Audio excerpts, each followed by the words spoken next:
All right, for everybody who's in the live, I am doing guest requests. If you want to have a conversation, go ahead and send in a guest request. You do need the ability to go live if you want to jump into the guest request.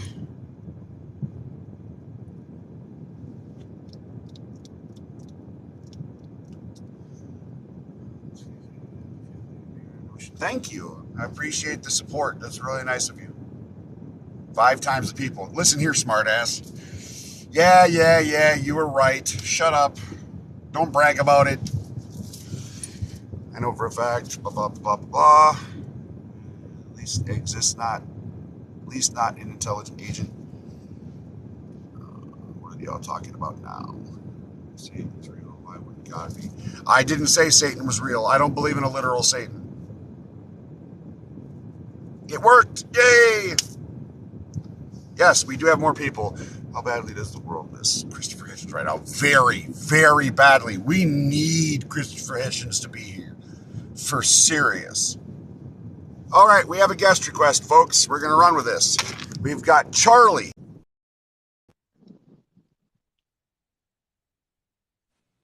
Hey, what's up, man? Hey, brother, how you doing? I'm alright. Hey, I kind of want to talk about. Do you know, like people in those big mega churches, like Benny Hinn and stuff like that? Yeah, I do know the people in the big mega churches. That Yeah, is the largest long con in all of human history. you're right. I used to watch it as a kid, and I always was tripped out about how they do the like waving and passing out, and I was like, that's just so fake, man. Like, It is, you know yeah. what I'm You saying? know, the talking in tongues, the exorcisms where Yeah, people are all that. going on stage and having a fake ass seizure. Yeah, the fake ass seizures and stuff like that. Like, see me, I'm black. You know, in a black churches, they do a lot of that stuff, and I'll just be like, dang, man. Like, I wish I could tell people about it. You know what I mean? But like, a lot of people are so trapped in religion and stuff like that. It's crazy. Well, it's religion plays on people's emotions, and unfortunately, human beings are still largely emotionally instinctual. Yeah, Um, yeah. and so, like, that's what it does. Religion plays on people's emotions. It's emotional manipulation. I believe the same thing too, man. I just wanted to holler at you real quick, bro. That's all, bro. And I appreciate your insight, dude. Thanks for jumping in and saying hi. For sure, bro. You have a good day, man. You too. Oh, we have another guest request. All right, let's see what we got. We have SOM.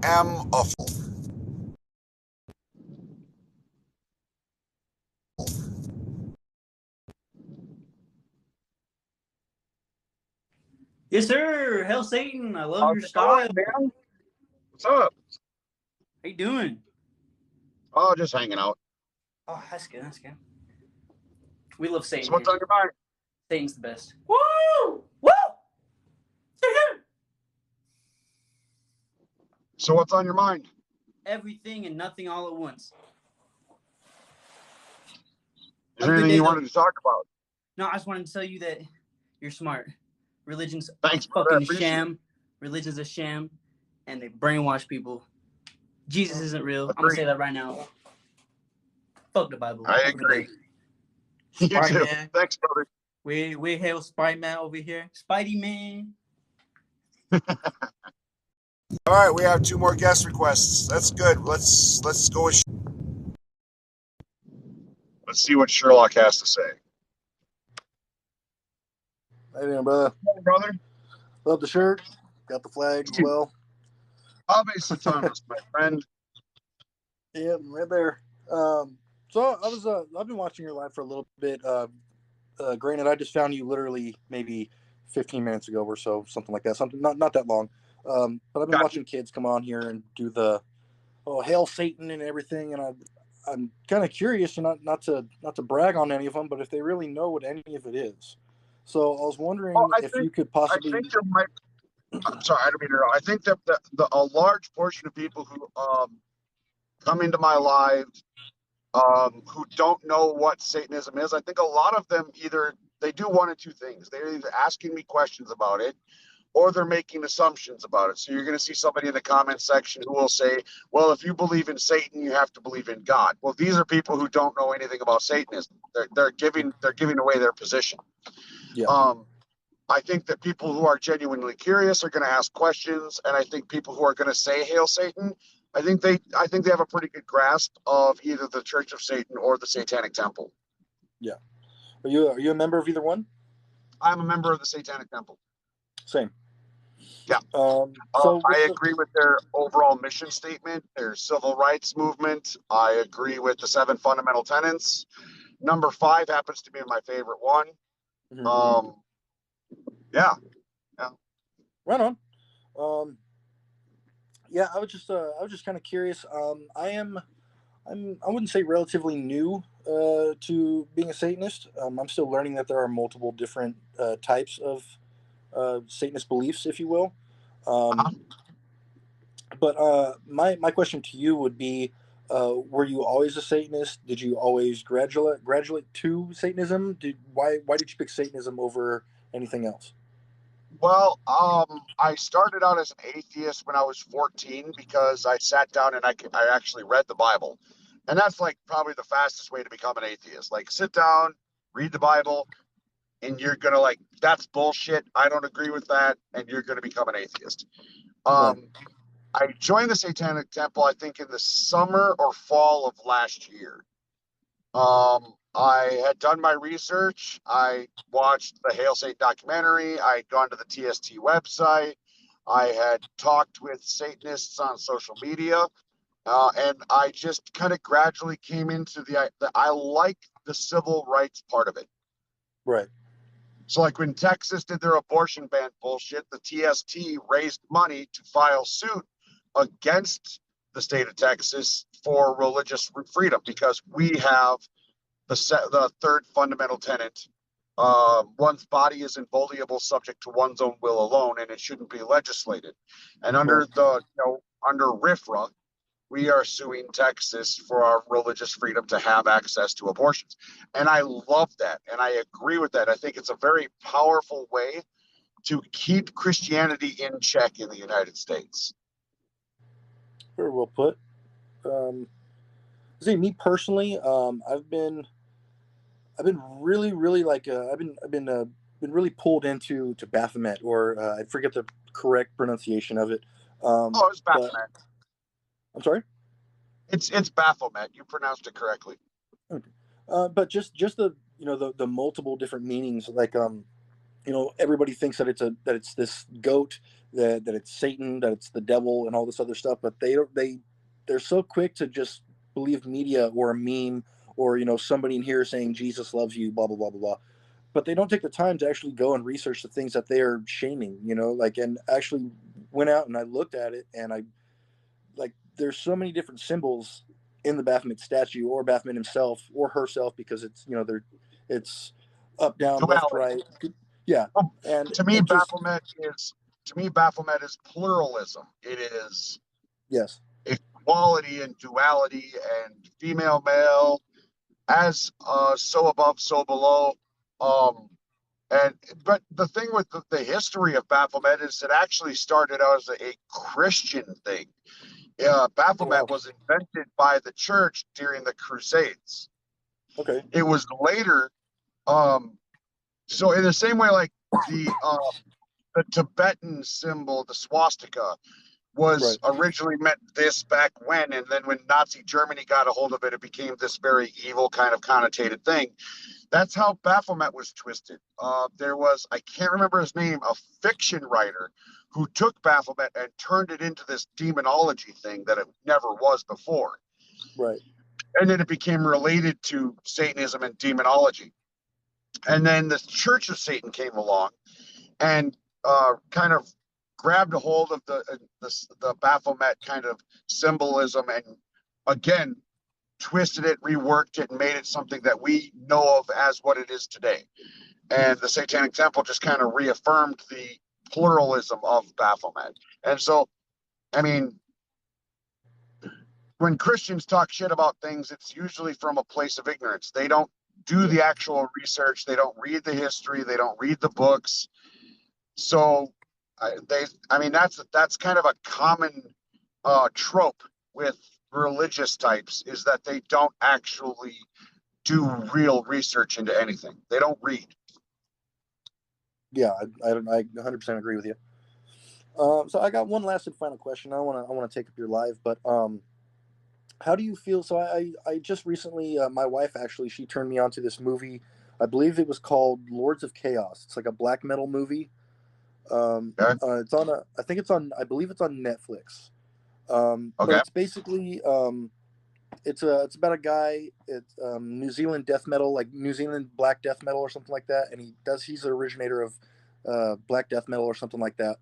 And Okay. you know, of course, when you find death metal or whatever, then you get the pentagrams, upside down crosses, and stuff like that. So my question is, how do you feel Satanism is misconstrued, if you will, or you know, looked at, like frowned upon, when you see like all these death metal bands that are going out and like actually sacrificing cats and being really immature and uneducated and stuff like that, and Well, giving everybody else a bad name when it comes to actually having a good the mindset thing, of what Satanism is. the thing that we have to keep in mind is that people are always going to reinterpret things based on their own personal bias. Yes. And in the history of mankind, there has never been a satanic death cult. Any rumor that was started during, like, say, the Satanic Panic of the late 70s and early 80s Mm-hmm. is what's pressing those ideologies, but none of them are true. You and I know for a fact there has never been a satanic death cult. It's never True. existed in the history of mankind. That said, there have been a lot of Christian death cults. And when Absolutely. you look at, like, scripture, the only people that are excuse me, sacrificing animals are Christians. Also true. Repeatedly in the Bible, they are sacrificing a bull, a sheep, a lamb, whatever. Yeah. And that's not what Satanists do. Satanists have never sacrificed animals. As So far as these death metal cult bands, they're just doing it for clickbait. They're doing it yeah, to raise a stink, to cause drama so that they can get their name out there and be heard. shock value, if you will. Yeah, shock value. That's perfect. Yeah, shock value. Okay. I know I said I had that was my last question. I just have one more quick one. It just popped in my head. I do apologize for taking up your time. Oh no, it's okay. So I did see somebody in here. Excuse me. I'm super sick, by the way, so I sound a little raspy. So I did see somebody in here point out that the inverted cross, or the upside down cross, is actually a highly respected religious symbol. You know, which obviously is Saint Peter. But I was wondering if you can give a little insight to people on here that aren't as educated as me and you are on the topic, what the difference between the regular upstanding cross and an inverted cross actually is, because there's a lot of people out there that think it's really disrespectful when it's actually the opposite. But at the same time, So, to be honest with you, I have heard about this, but I never bothered to really research it. Give me a quick sec, because I'm actually really curious about this. so my understanding, I'll give you a quick rundown from my understanding of it. There was Saint Peter, and he was being crucified next to Jesus Christ as he was, and quick version, out of respect, because he didn't feel worthy enough, because Jesus Christ was his Almighty, he asked to be hung upside down out of respect, and that made the inverted cross the upside down cross. Yeah, that's exactly what it says here. The cross of St. Peter, or the Petrine cross, is an inverted Latin cross traditionally used as a Christian symbol, but in recent times also used as an anti-Christian symbol. In Christianity, it is associated with the martyrdom of Peter the Apostle. Yeah, so Look, the biggest thing with Christianity is that it doesn't understand its own theology. Christians, modern Christians, have no concept for their own theology. About 80% of what modern Christians believe is Christian fan fiction. It's a bad game of telephone. If you go back to the first century, early Christians didn't believe in a Trinity. tribulation, revelation as prophetic, the virgin birth. They didn't believe in hell. There's a lot of what modern Christians believe that early Christians didn't believe. And throughout the existence of the Christian church, if you stick to just the New Testament, they've spent the last 2,500 years killing each other over who has the correct interpretation of the New Testament. So, I mean, it's as with all things in a society, symbols are going to change meaning over time because history is a bad game of telephone. Yeah. Yeah, I could definitely see that. Just bad interpretation over years and years and years. You know, eventually blue equals red. So, but yeah, I'll go ahead and give you a follow real quick, brother. I'll follow you back, man. Yeah, I appreciate your time and your wisdom. I just wanted to pop on in and learn a little something for the day, and hope you have the best day, bud. That's the best kind of day is when you're learning something, right? So Ave Satanas, my friend. You have a wonderful day. You too, sir. All right. Who else do we have here? We have Christina is waiting in the. Let's have a conversation with Christina. Hi, how you doing? How's it going? How you doing today? I'm doing well. Thanks for bringing me up. You're welcome. What do you got for me? Okay, so what I want to bring up, it more has to do with something that you and somebody else were talking about last night. I was watching your cast, but you were low on time, so I didn't want to take up too much of your time. But the subject of abortion came up, and something that I feel is frequently glossed over when it comes to the subject is the fact that abortion bans are not, nor have ever been, about saving babies. They are 100% created as a, what's the word I'm looking for, as a platform for social, sexist, classist, and racist oppression. Well, do you want to hear something ironic? What? The exact same organizations in the United States currently right now that are fighting against abortion are the exact same organizations that were in favor of it in 1972. Yeah, like which ones? Roe v. Wade was largely supported by Christian America, Catholics, Lutherans, and Baptists. They fully supported it. A form of, I can't remember what the word for it is, but it's like a sort of social erasure. Well, we were dealing with a lot of social consequences. Women were still getting abortions regardless of Roe v. Wade, and it was causing a lot of problems. Female suicide rates were up. Infant mortality rates were really high. Women dying during pregnancy and during giving birth was really, really high. And Roe v. Wade kind of brought a lot of that under control. And that's something with Christians. They have a very narrow view of what they consider morality. And what they're going to do by gutting Roe v. Wade is they are going to create a social fucking nightmare, an economic nightmare within 2 years. If they gut Roe v. Wade, it'll take less than 2 years for shit to just absolutely hit the fan. Yeah. Here's my thing, though. I want to see women become just uber fucking spiteful. I want to see every woman in the country just get like, no, we're not having sex. You don't want to grant me the power over my own body. I'm not going to fuck you. Go away. We're going full on Les Estrada now? Yep. The way I see it, if men can get pregnant at equal rates as women, there'd be an abortion clinic next to every single liquor store in this fucking country. You know what? Sometimes I think that, but other times I don't, because the fact of the matter is that abortion bans affect certain groups of people more than they affect other groups of people. They more so affect those who are unable to either support having a kid, or the rich people aren't affected by abortion bans because they can afford to just like take time off of work, travel elsewhere, and go get one somewhere else, or find some kind of loophole. Meanwhile, people of lower income can't necessarily do that, or they can't afford abortions. I have a theory about this that might sound a little conspiratorial, but it kind of makes sense.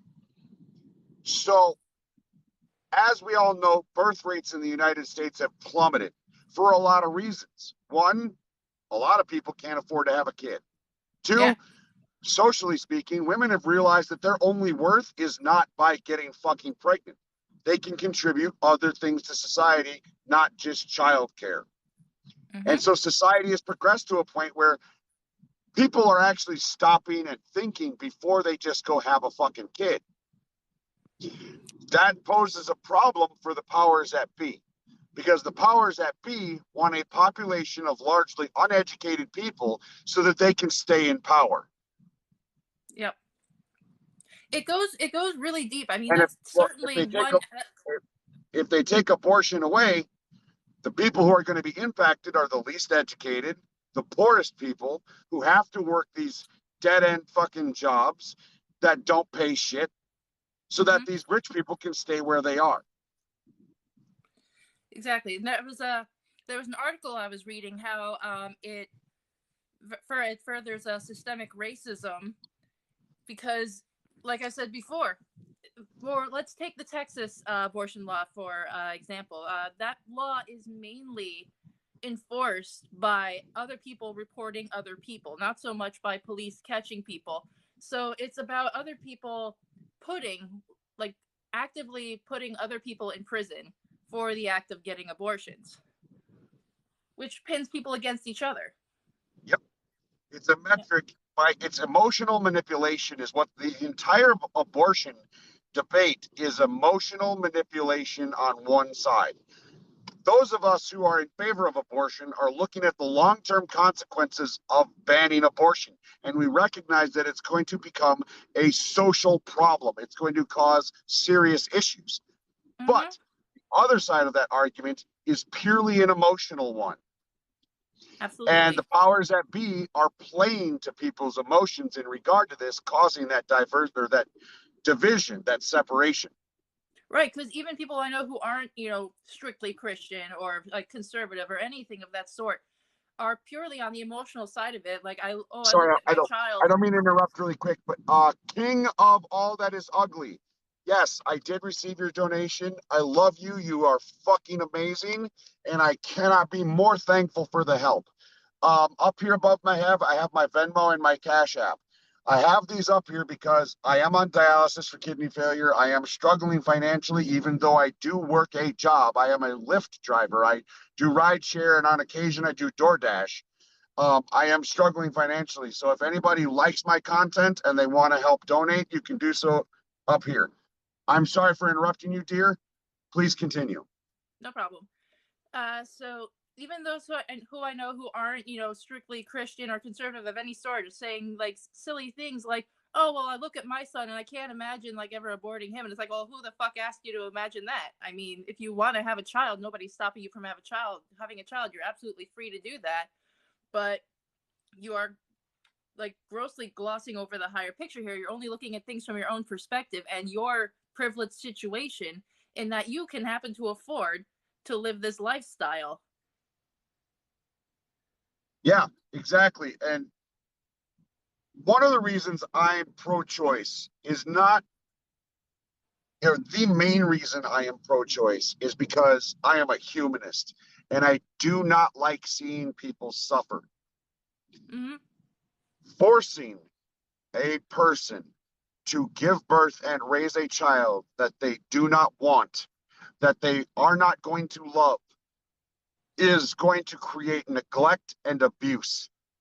Absolutely. And when they bring up the aspect of adoption, I mean, you already talked about like the faults in the adoption system, but like that aside, the faults in the adoption system aside, being pregnant and giving birth are immensely mentally and physically traumatic things. Absolutely. Pregnancy from the medical perspective is considered a condition. You could die. I've been married before. I was married to a woman who had 3 of her own children. Her pregnancies were so damaging that she lost her teeth by the time she was 27. With each of her pregnancies, her bone density got weaker. And so she actually shattered her ankle on her 3rd pregnancy from a 6-inch fall off of a step. Pregnancy is ultimately very damaging to a woman's body. I personally have 2 children of my own, 2 boys. They live in Minnesota with their mothers.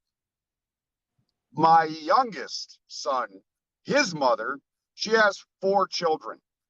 All 4 of them tore her into her anal cavity. And she had to have multiple layers of stitches through layers of muscle, tissue, and skin after giving birth because it ripped her the fuck apart. Yikes. And people want women to Pregnancy just is bear it. terrifying. They're like, you chose to have sex with somebody, so you deserve to suffer the consequences over a child that you're just going to give away anyway. My argument against that is just because you drive a car does not mean you consent to a fucking accident. Exactly.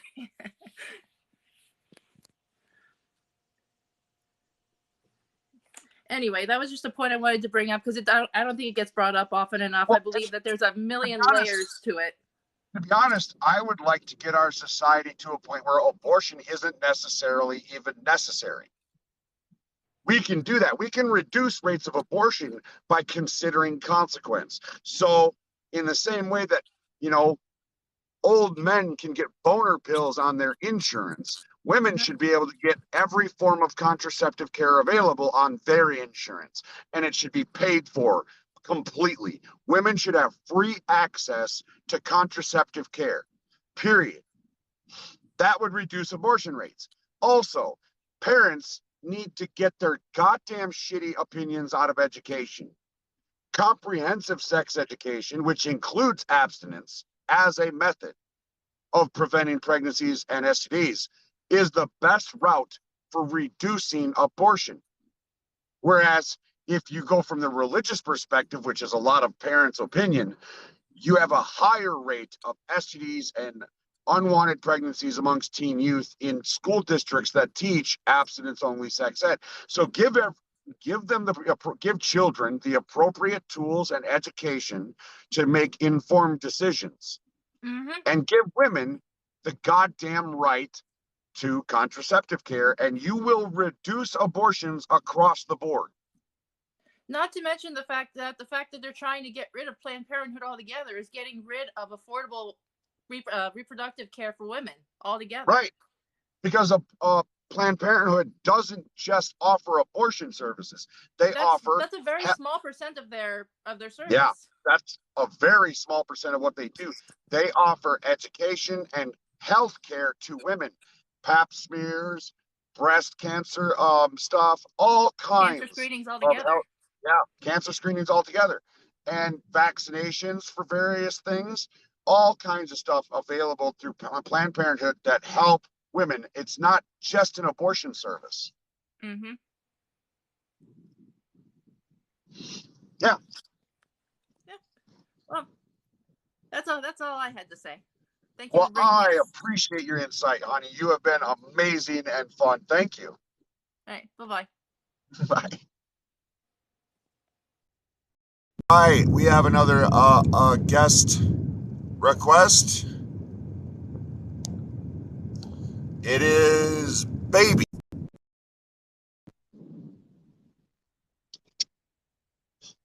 Hi. How's it going?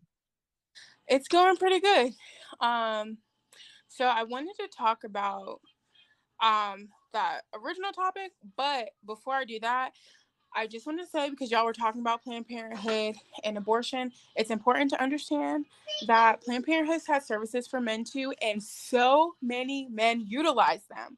I used to work there. So I used to schedule appointments for so many men, women, and children. It is so cost efficient. It is family planning. It is the best form of family planning we have available.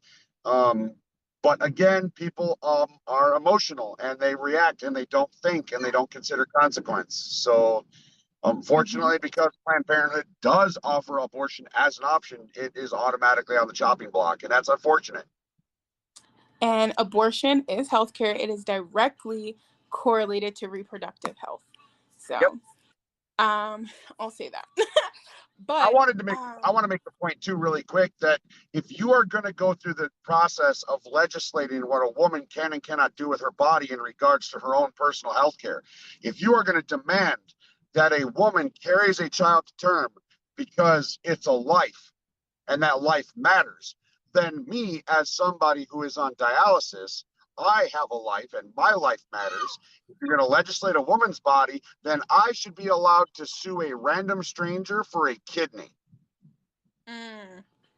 Because I am a life and my life should be saved. And if nobody's going to volunteer a kidney, I should be able to sue for a kidney.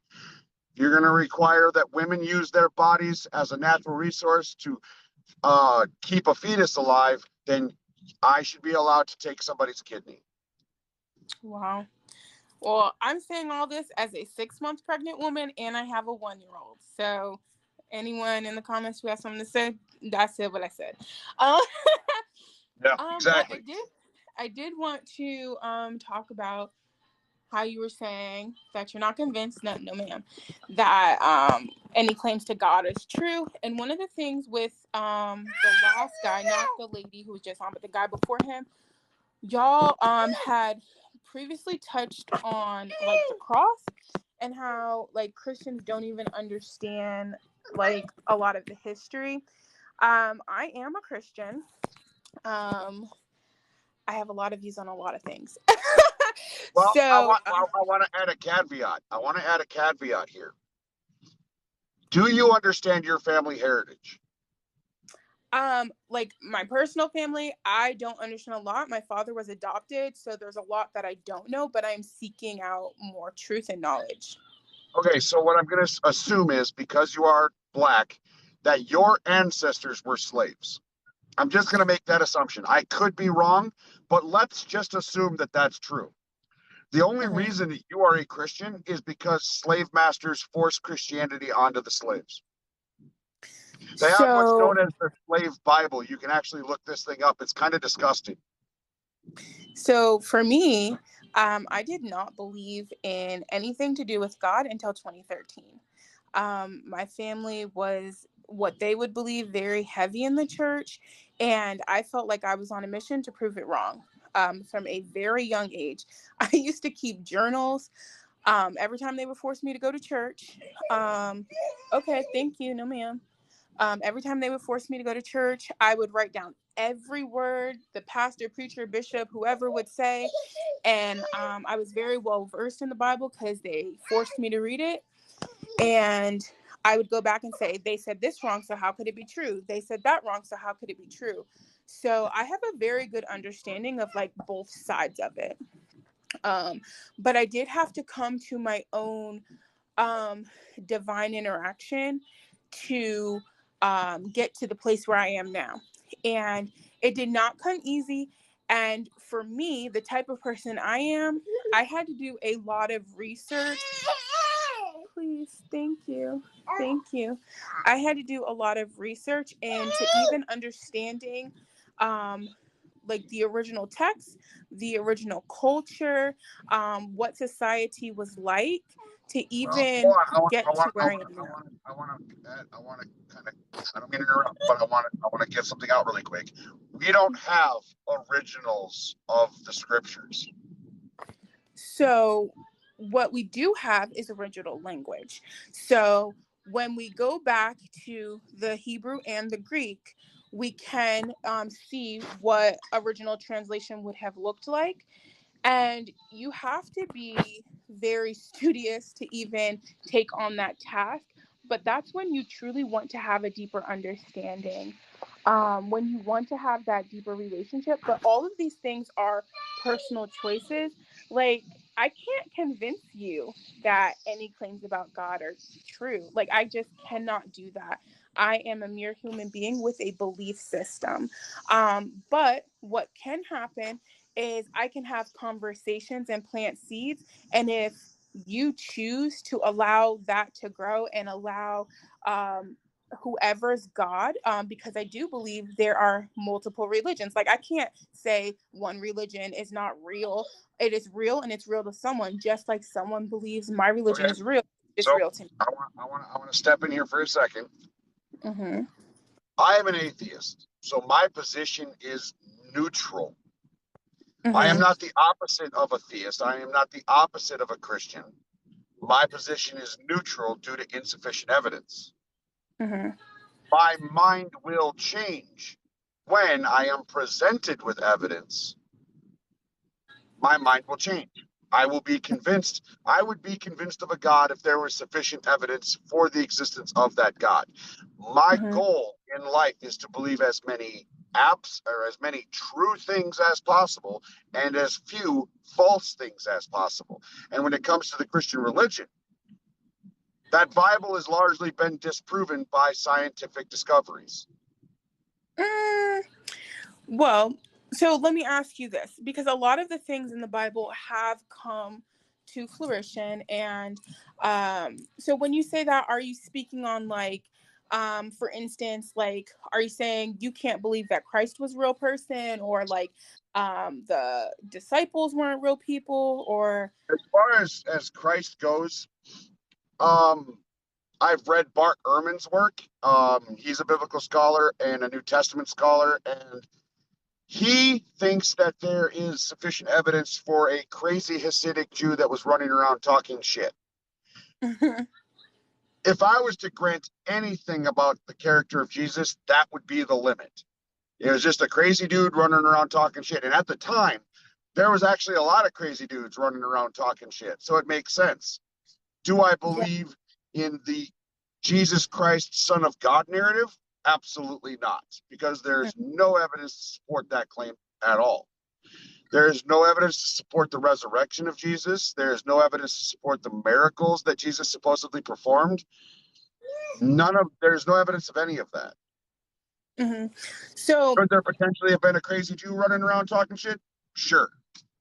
absolutely, there was probably a lot. Just like today, Yeah. there's a lot of crazy folk running around saying a lot of crazy stuff. So, like when I say that the scientific discoveries have largely disproven swaths of claims made in the Bible, I mean evolution disproved Adam and Eve, and honestly, so does common sense. Because if Adam and Eve had Cain, Abel, and their other son, who in the hell did Cain, Abel, and their other son have sex with to create more people? So, Doesn't make an ounce of sense. Aside from that, the archaeology and anthropology disproves the exodus from Egypt by Hebrew slaves. Archaeology and anthropology prove that there were no Hebrew slaves in Egypt, and there was no such thing as a worldwide flood. okay. And the ark could not have existed as it is described in the Bible. The largest boat that we know has been made out of wood was the what the hell was it called? I literally was just talking about this earlier, and I'm trying to remember. The Wyoming. The Wyoming was the largest wooden man-made boat, and the thing was a goddamn nightmare. The wood would warp and break, and it would take on water, and it was just all. And the Wyoming was smaller than how the ark is described in the Bible. Mm-hmm. So the ark could not have existed based on simple physics. There's a reason we started making boats out of metal instead of wood. Okay. So there were claims in Turkey that they did find remnants of what was to believe pieces and parts. And that has been completely debunked and proven wrong by archaeologists. It is a rock formation, not a wood formation. Okay. Well, I mean, so, and then you have to answer the other question. You have to answer the other question. How did animals native to the United States continent, the North American continent, get from the Middle East to North America? How did kangaroos get from Mount Sinai in the Middle East to Australia, not leaving behind any record of their existence in between those two places? So we do all know about Pangea. So at one point, everything was Human connected. didn't exist at the time of Pangea. But you said animals. We didn't say humans. So Mammals did not exist on the earth at the time of Pangea. Pangea existed before the dinosaurs existed. But how can we prove that? Tectonic plate movement. Fossil records. So based on that, okay, so when it comes to like biblical belief, there is a big thing in understanding that a divine time is not going to be the same as human time. So like that can be hard to believe. Like I said, how do we know that though? How do we know that divine time is not the same as human time? Well, if you go back to the very beginning of the Bible, and we think about the people that would have been passing down these stories, because they did not have a written language, so it would have all been word of mouth. So I completely understand why there are so many people who don't believe it. I kind of fucked up when I asked that question, because the human species has only existed for about roughly 300,000 years as it has evolved to this point. Mm-hmm. Pangea was literally hundreds of millions of years ago. So the time scales are completely different. But there would have been other beings, right? And again, no. So, but we know that we Homo sapiens were not the only human-like beings. Yes, we are the only human-like beings. The closest to us is chimpanzees. Hold on. I'm trying to remember the name of... I was literally just having a conversation in this. Hold on. Because I think I just spelled it wrong.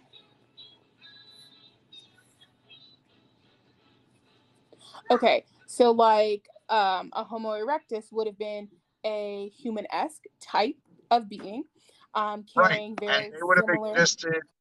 They would have existed 500,000 plus years ago, not hundreds of millions of years ago.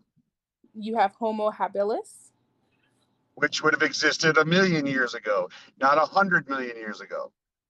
Okay, but still, they were other human-like beings. So, I'm not an archaeologist. I'm not out there doing nothing. These creatures they didn't invent tools.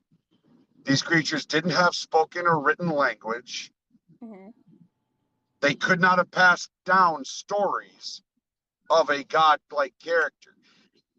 And besides all that, tracing Christianity back only gets you to the Old Testament, which is about 5,000 years old, which is just a ripoff of the Torah. So Christianity is not going to trace back to the Old Testament, because Christianity doesn't even come into the Bible until the book of Acts. And that is midway through the New Testament. Which is only about 2,000 to 2,500 years old. Yes. However, yeah, you're not accounting for the other, 290,000 years. Yes, but the Old Testament was based off of the belief of God. So, no, the Old Testament was based off the Torah. The Old Testament of God. Yeah, Elyon. Hold on. The Old Testament is based off of the Torah, which the original God in the Torah, which is the Jewish text, is Elyon, his wife Asherah. There are 70 children, which were 70 demigods that represented the 70 tribes of Israel, known as the Canaanite pantheon. Lucifer, Yahweh, some of the Egyptian gods, all made up those 70 gods of the Canaanite pantheon. Okay. And there was no hell, no virgin birth, no tribulation, no revelation. More than 80% of what modern Christians believe is fan fiction due to a bad game of telephone. Information changing over time. So the Jewish belief, you are right. They don't have a belief in a hell. They don't have a belief in the afterlife. Early Christians were the same. Early Christians didn't believe in a hell either. That's not true. First century Christians did not believe in a hell. Hell did not become a part of Christian doctrine until Paradise Lost and Dante's Inferno were written. Then you see hell make an appearance within the Christian religion. So Jesus always spoke about repent or perish. He always spoke about Yes, because the Christian religion was an annihilist religion. Under the early Christian doctrine, if you died, you would go to Sheol, which is mentioned in the New Testament, and you would sit in the cosmic waiting room. You would sit in Sheol until the time of judgment. And if your soul was found to be clean, you went to heaven. If your soul was found to be sinful and unclean, you were annihilated. You just ceased to exist because the wage of sin was death. Mm-hmm. And when Jesus speaks specifically about a lake of fire or the fiery pit, what he is talking about is a physical place outside of Jerusalem called Gehenna, where they used to burn dead bodies and garbage. It is not referring to a hell, to a fiery afterlife. So there is very vivid description within the New Testament of a hell that is outside of a veil that's separated between heaven and earth, heaven, hell, and earth. So earth lying in between. I don't know that passage. I only know the one where Jesus spoke specifically about Gehenna. Okay, so I can pull it up. Hold on.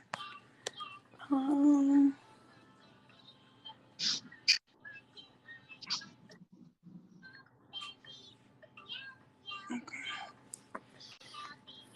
You're jumping on a lot of different places, and I'm like pulling stuff up, and then we go somewhere else. But I'll stay here for a second.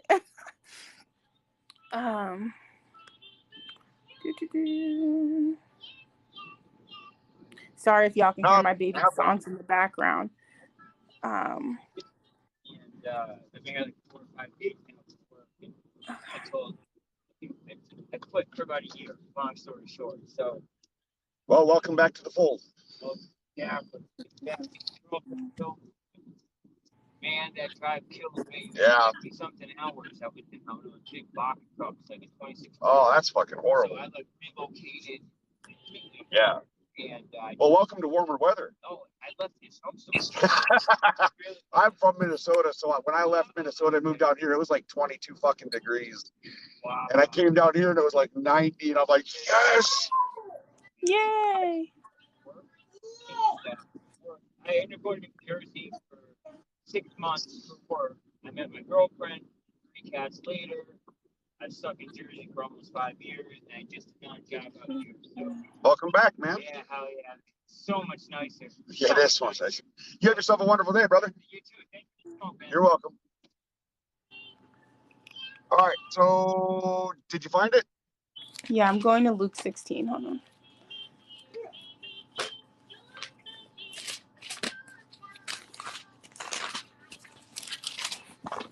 Luke 16. Luke 16.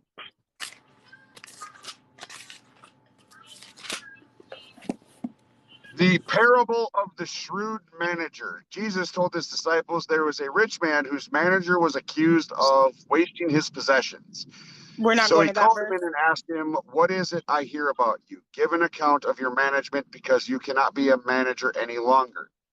The We're not talking manager about said, that verse. "Okay. You can start in verse 19 if you're going to read the whole thing. 19. Okay.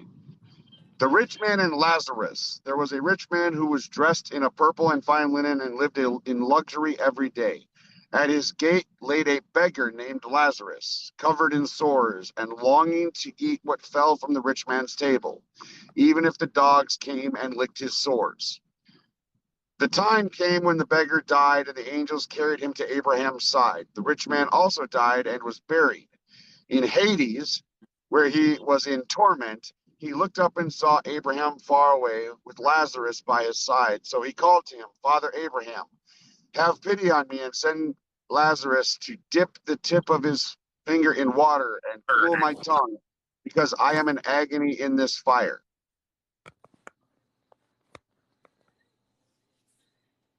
That's talking about Hades, not hell. So Hades would have been hell, and that is a translation issue. So we have to understand that, And it's one passage. It's one passage, it's one story in a book of stories that all contradict each other in regards to the afterlife. it doesn't contradict each other, and it's a Have you book ever of heard of letters. have you ever heard of the Skeptics Annotated Bible? No. You can go online. It's actually an entire website. Google Skeptics Annotated Bible, and it specifically calls out each and every contradiction in the Bible. But wouldn't that still be their belief? They believe that it contradicts itself because Christ doesn't contradict himself. The belief Not that Christ. the Bible is Christ absolutely contradicts himself multiple times, and I think the most powerful contradiction from Christ was in one sense. In one part of the Bible, he says, "Love thy neighbor." In the other part of the Bible, he says, "I do not come to bring peace. I come with a sword to turn father against son and mother against daughter." So do you know the context of those two passages? I think the context is pretty irrelevant when they directly contradict each other. But they don't. So when he's saying that I come to bring the sword, Jesus is talking about how your life is not going to compare to those who don't understand it. And it will cause a separation between father and son, mother and daughter, daughter-in-law against mother-in-law. Jesus does tell us to love our neighbor. We are called to love each and every person, no matter who they are, no matter what they believe, no matter how they act. I'm supposed to love you, but I don't have to love what you're doing. So they're not a contradiction. They're not talking about the same thing.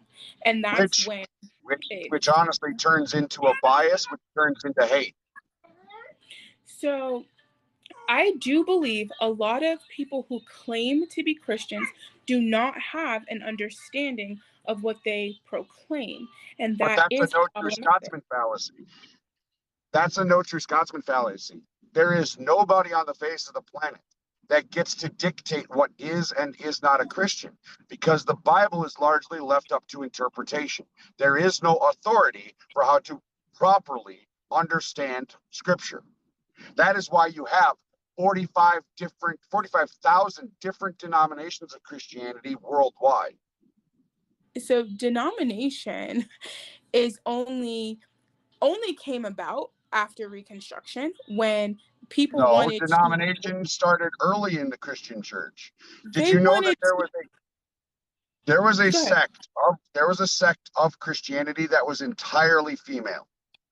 They were made up entirely of women.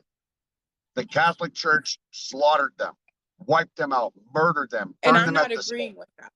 I'm not saying that's right by But my any point means. is that Christians kill Christians over who thinks they have the correct interpretation. But the only correct interpretation is when you do what the Bible says. You deny yourself, you carry your cross, you follow Christ, right? And so many people who claim How people Christian, interpret that is different. You are going to but interpret you what can Christ be wants from you. wrong. You are going to interpret what Christ wants from you differently than what somebody else is going to interpret Christ wants from them. And it's based on your own personal bias, not on any authority from the Bible. No. So Matthew 28 very explicitly says, let me go there.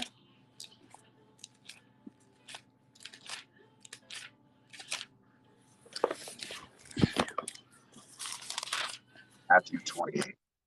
In verse starting in 16, this is Jesus's Great Commission. This is after he's about to leave them. He already rose from the cross and all that. It says, then the 11 disciples went to Galilee, to the mount where Jesus had told them to go. When they saw him, they worshipped him, but some doubted.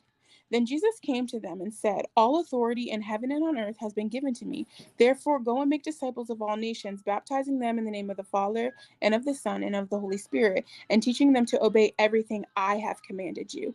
And surely I am with you always to the very end of the ages." Jesus did give very explicit instructions to do what he had taught them. He did not say, go out and interpret it a different way or how it makes you feel. He said, do what I have taught you. And he taught them very specific things. He didn't teach them how to hate. And like I said, I do believe that so many people who proclaim Christianity have it wrong. I am not ever going to deny that. I will not deny that, because there is so much within Christianity that people just don't understand. The hate thing, like there is a historic, and y'all spoke about this earlier, historically, like Christians have killed Christians, they've killed other people, and that is not right. That is not what Christ called them to do. I will not doubt that. I will not say, oh, sir, you're wrong. I won't do that, because then in turn I would be wrong. But there is so much within Christianity. If God appeared before you and told you to murder your 1-year-old, would you do it? Okay, look, like I said, this is new, right? So I've only became Christian in 2013, and I would really hope that he would not ask me to do that. Right. That's not my question. I'm asking, if God appeared before you and demanded that you kill your child, would you do it? I don't have an answer for that, because I would honestly find it very hard. First of all, if God came before me and I seen him, I wouldn't believe that was God, because the Bible does say that no other man shall see God's face. What if God sent an angel? I might have trouble with that as well. But no, would I be able to do it at this point in my life? No, I would not be able to. Well, here's the thing. I would struggle with that immensely. Other Christians I have asked that question to said, yes, absolutely. I wouldn't like it, but I would kill my child for God. I have had Christians say that shit to me. At the beginning of this, I said I'm Christian, but I have a lot of views on a lot of things, right? And keeping in mind that at the end of the day, regardless of the New Testament, in order to be a Christian, you have to be accepting of a few things that I find morally repugnant. One, your God, by his own admission in the Bible, is described as jealous and angry and vengeful. And on multiple occasions in the Old Testament, your God just indiscriminately murders people, including children, several times. Your God condones slavery. Your God condones rape several times in the Bible, genocide, and just in general, a lot of shitty things. And regardless of Christ's new covenant, you still have to be willing to worship that God as described in the Old Testament. A God that is capable of condoning rape. Mm-hmm. So, as someone who has been a victim of rape, I'll speak from this experience. When you say God condoned rape, God never said, go and rape this person. No. Actually, yes, he did on one occasion. On one occasion, yes, he did. It was the story about spilling seed. I don't remember specifically the characters of the Bible, but a man's brother died, and God commanded that he sleep with his dead brother's wife and impregnate her. And at the last, he goes and he basically rapes her. And then at the last second pulls out, spills his seed on the dirt, and God punishes him. So why are you interpreting that as rape? Because it is not denoting a woman's consent. It is just commanding that a man sleep with a woman. So you have to go back to culture, right?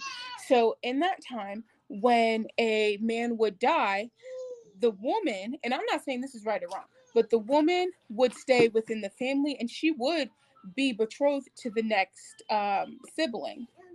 Except the brother in that story didn't want to. So let's read it. Let's see. Which is Genesis. why he pulled out and filled his seed on the ground.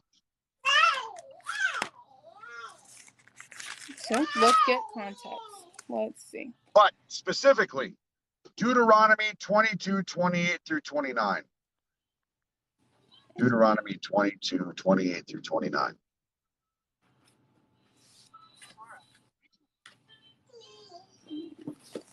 You said 28 and 29? Yeah. If a man happens to meet a virgin who is not pledged to be married and rapes her, and they are discovered, he shall pay her father 50 shekels of silver. He must marry her and never divorce her because he has violated her. So a rape victim is forced to marry her rapist. That is a law commanded by God. Okay, so I think you are trying to force a different type of interpretation because No, I this am not. is saying that I'm the just calling man it out wasn't as it is. Look, wrong. I don't have a dog in this fight. There's something you got to understand. I am not the opposite of a Christian. I am an atheist, which means I am neutral. I have a neutral perspective.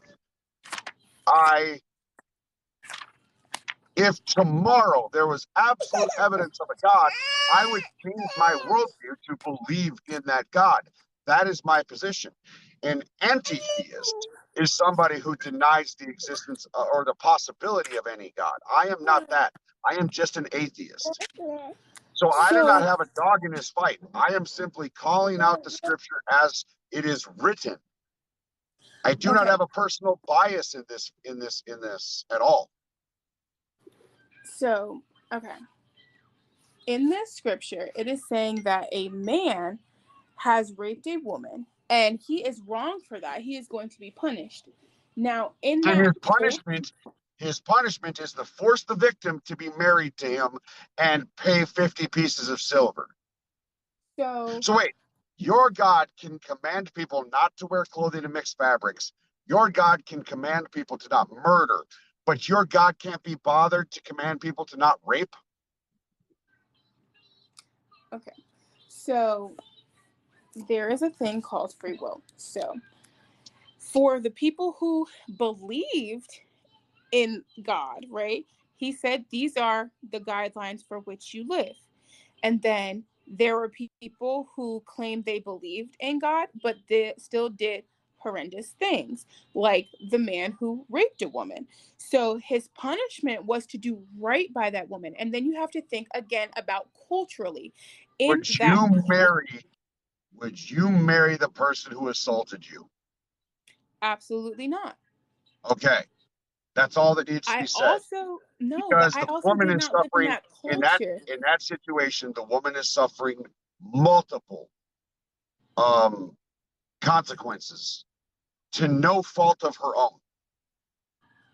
So again, I'm not disputing that woman would have gone through suffrage. I'm not disputing that whatsoever. I am using it to speak to the morality of your God.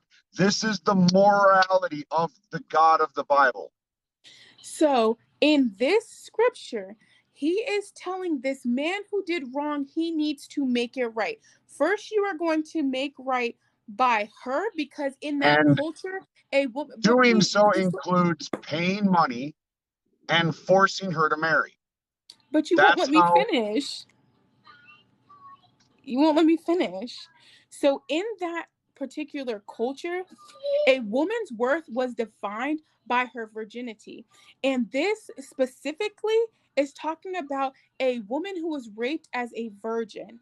Because she's defined by her virginity, she would not have been able to have been wed to anybody else. So God is saying here, you did her wrong. You need to make it right. You will marry her. She will have her worth back. You will also pay the reparations for your actions. So why doesn't that still apply today? Culture is different. So personally... So why didn't God rewrite the Bible? Why didn't he send more people to update the Bible? Give us Bible 2.0 based on today's society. There's the Old Testament, and then 2.0 would be the New Testament. And does Jesus refute anything in the Old Testament in regards to rape specifically? No. Okay, Exodus 21. God's law on how to own people as property. Mm-hmm. Ephesians 5, I think. I might be a little off on that. It might be 5 or it might be 6. Which is New Testament. It continues the owning of people of property, condoning slavery, which is the Bible, which, by the way, historically, the Bible, the Christian Bible, was used in the United States to condone the owning of slaves, to condone Jim Crow laws, to condone segregation. Mm-hmm. The Tower of Babel specifically being used for segregation, that the world's peoples should be separated by nations. So just because I have a math book and I use this math book for science, does that mean that the math book is wrong? No, that means I am wrong. I am utilizing it incorrectly.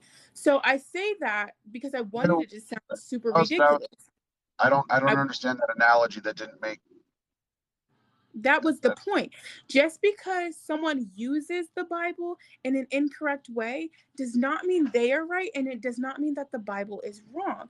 So again, you have to have a belief the Bible system. Condones slavery. The Bible condones slavery. Owning people as property.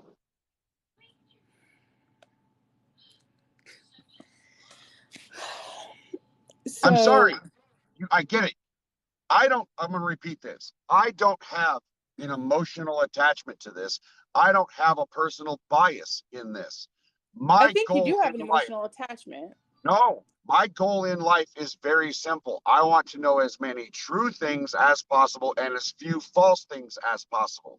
I do not have an emotional attachment to this one way or another. As I said earlier, if tomorrow there is physical evidence of a God existing, then I will believe in that God. That's my position. But I am not convinced due to insufficient evidence. And from a moral perspective, I cannot believe in the Christian God because I think owning people as property is repugnant and disgusting. And I'm not going to try to make excuses for it. Your emotional attachment to this is you're in your brain trying desperately to justify and loophole and work your way around these simple facts that are a part of that religion because you're emotionally attached to it. This is a problem with religion because it relies on emotional manipulation. So I think that's how you're trying to interpret it. But I have an emotional attachment because it is my faith and my belief system. You have an emotional attachment because you are trying so desperately to either find a reason to believe it or find a reason not to believe it. So I'm not emotionally attached to it. I'm not emotionally attached to this at all. At any point have you ever believed? Like, were you Yes, ever? I was a Christian when I was a kid. Okay. And the thing that made me an atheist was I sat down, I read the Bible word for word, page for page, from Genesis to the Revelation. By the time I made it to Leviticus, though, I was basically calling bullshit because it didn't add up, it didn't make sense, and I was morally opposed to the proclamations made by the Christian God. Okay. So you have the Old Testament does not one time mention Christian anything. Matter of fact, doesn't matter. It does. That is the Christian God. The entire basis for the Christian religion is based on the God described in the Old Testament. Yes, the God of Israel. Mm-hmm. Yeah. Who, by the way, is all-knowing and all-powerful, and his only answer to the fucking system that he created in the first place is to impregnate a teenage girl with himself and then sacrifice himself to himself. An all-knowing, all-powerful God, his only answer to save his creation from himself is blood sacrifice. Don't bite me. Ouch. I realize that as a human being, my imagination is slightly limited, but I could think of a better system that's more equitable and less fucking violent. Okay, so let's talk about Mary. No, please don't do that. Okay, so well, was she? I want to really drive home the moral failings of the Christian God in the Old Testament. I don't give a damn.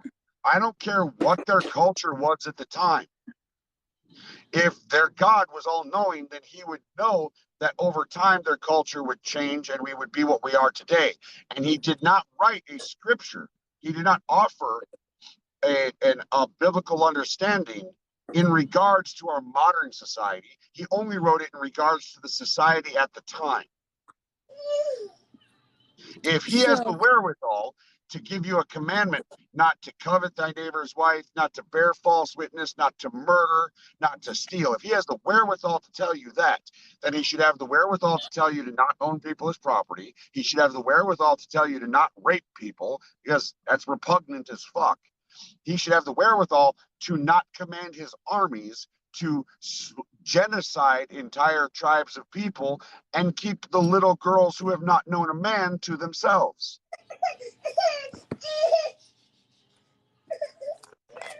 Okay.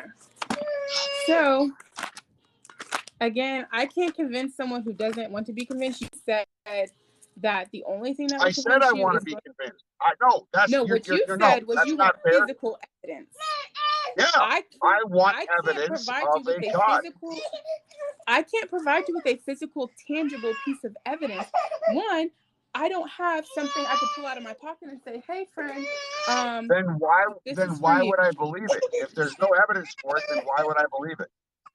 No, I said I can't do that. However, religion is a belief system. So if you don't want to have that belief system, no one can convince you. Please stop, man. When did I say I didn't want it? You said you wanted physical evidence. You said if there was physical evidence presented to me tomorrow, I would believe in it. That's what you said. Yep. So because I want to know what is true. Mm-hmm. So I personally believe you also want to be a little bit argumentative, and you have hurt or something in your life that was presented to you in a way that it caused you not to believe. Whatever was there when you said you were reading through those first couple books in the Bible that caused that disbelief or disconnection, okay, I can't dispute that. I wasn't there. But I'm gonna say this last thing here. Because this is a belief system and I do believe in it, I want to take you to just one last scripture. And that's going to be in John chapter 8. And let me get there. John chapter 8.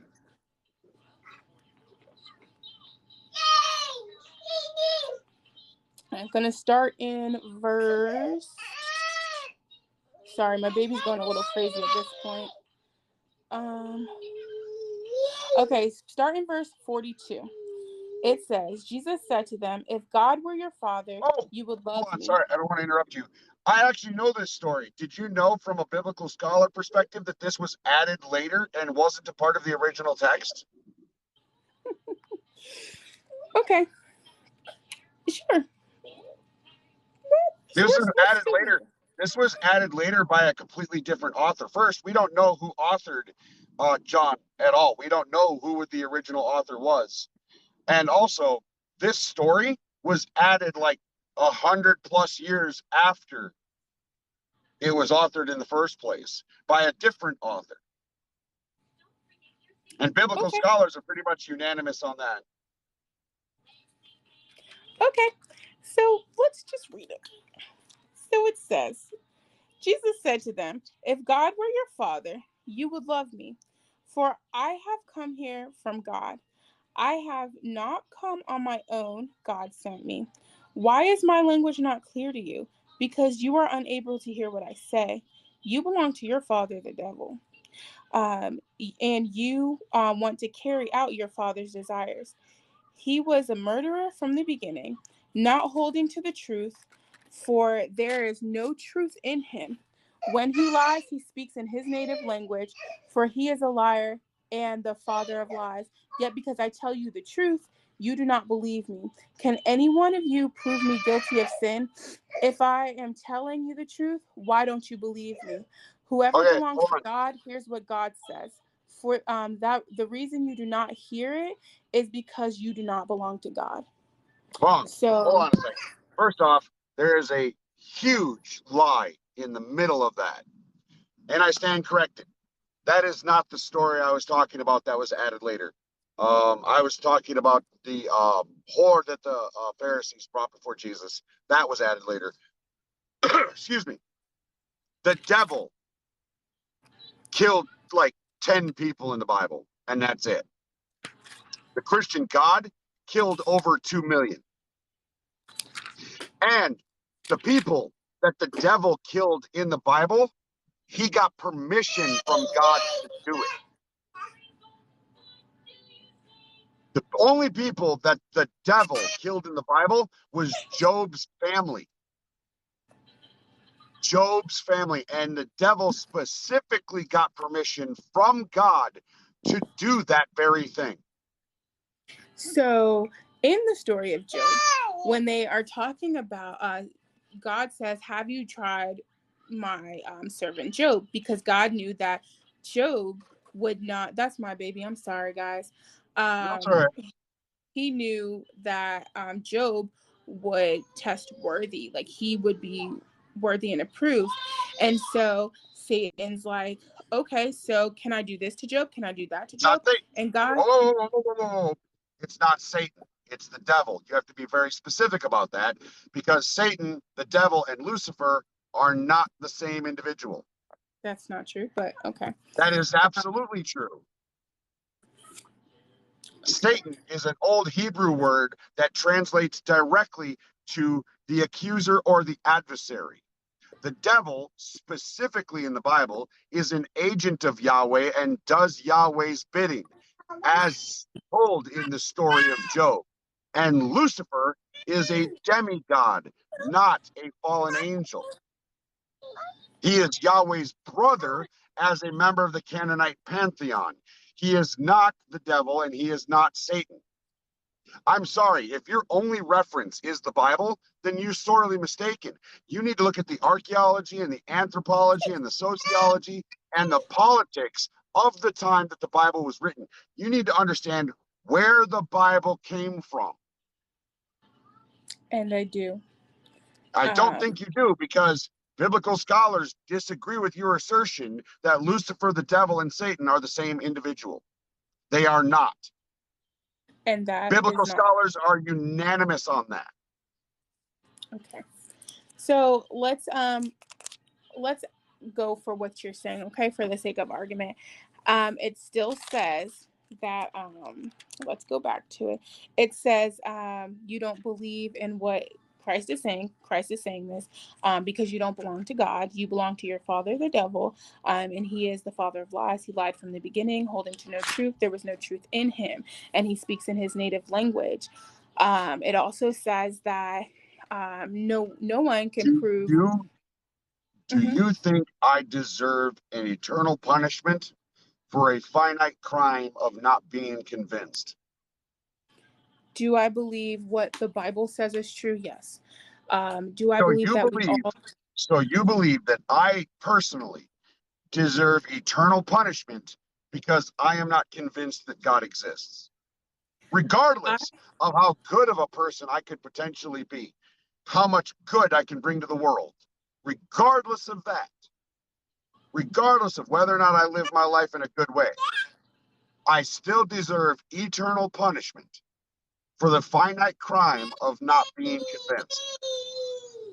So if you do not obey God, as in you don't believe in him, no matter how good you claim you are, I'm not claiming to be good. Like, I'm not good. I work every day. But you are. That's kind of the whole entire purpose of being a Christian. It puts you in the position of moral superiority. No, it does not. Yes, the Bible it does. That's explicitly the whole point. tells us in so many places that we have to constantly repent because we are all sinners. But if you do not repent, if you do not try to be right, if you don't go after repentance, which is a complete mind change, like, then you're not So being then good. your religious position is that innocent people deserve to be punished for eternity. But who says they're innocent? And what I believe, if we don't do this, we're not innocent. We're not showing ourselves approved to God. So based off of what I believe So in then the the biblical entire word, premise is built on the idea that you need to kiss God's ass, that you need to be a sycophant, that you need to literally grovel before him. so that's how you can twist it to make it sound bad. But again, you don't believe That's it. not twisting it. That's literally what it is. I'm not twisting anything. So that's because you don't believe it, there's no way for me to convince you that what I believe is right. Just like I cannot convince a person who is Muslim that what I believe is right. They do So do acknowledge Muslims deserve? So then, do Muslims deserve to burn in hell for eternity? if they do not accept what God says as truth, if they do not follow what Christ says do, that is ultimately where we all are going to And land. If I choose to, that's ethical to you. You think that's a moral position to take? and I'll say it just like this, and I'll make it super personal, if I choose to stop continuing to repent for my sins, everything that I don't think may possibly be a sin, and try to strive after holiness, I too will end up in hell. So it's not does What this is a sin? Muslim person What missing the is mark. a sin? Sin is defined as missing the mark of God. And what is So the if mark of you God? being righteous, and in the Bible it lays out so many What different things what that does are that sin. mean? What does that mean, and what is sin? Name for me a sin that you have committed. A sin. Lying is a sin. Okay? Lying is a sin. Is lying as bad as murder? Yes. Before God it is. I'm sorry, but fundamentally, I think that your moral compass is fucked. So I before mean, God, it is all wrong. this is why I refuse to respect people's beliefs, because these beliefs are inherently disgusting. They're bad. They create psychoses, emotional distress, things like religious trauma syndrome. Your religion convinces you that because you are a human being and that you have natural desires as a human being, that you are automatically evil, broken, and a sinner. And that is disgusting and immoral. It is But that's your counterproductive. belief. No, it's not a belief. It's a fact. It is counterproductive to being a human and trying to thrive and survive in a society. So And as again, someone who did not believe prior.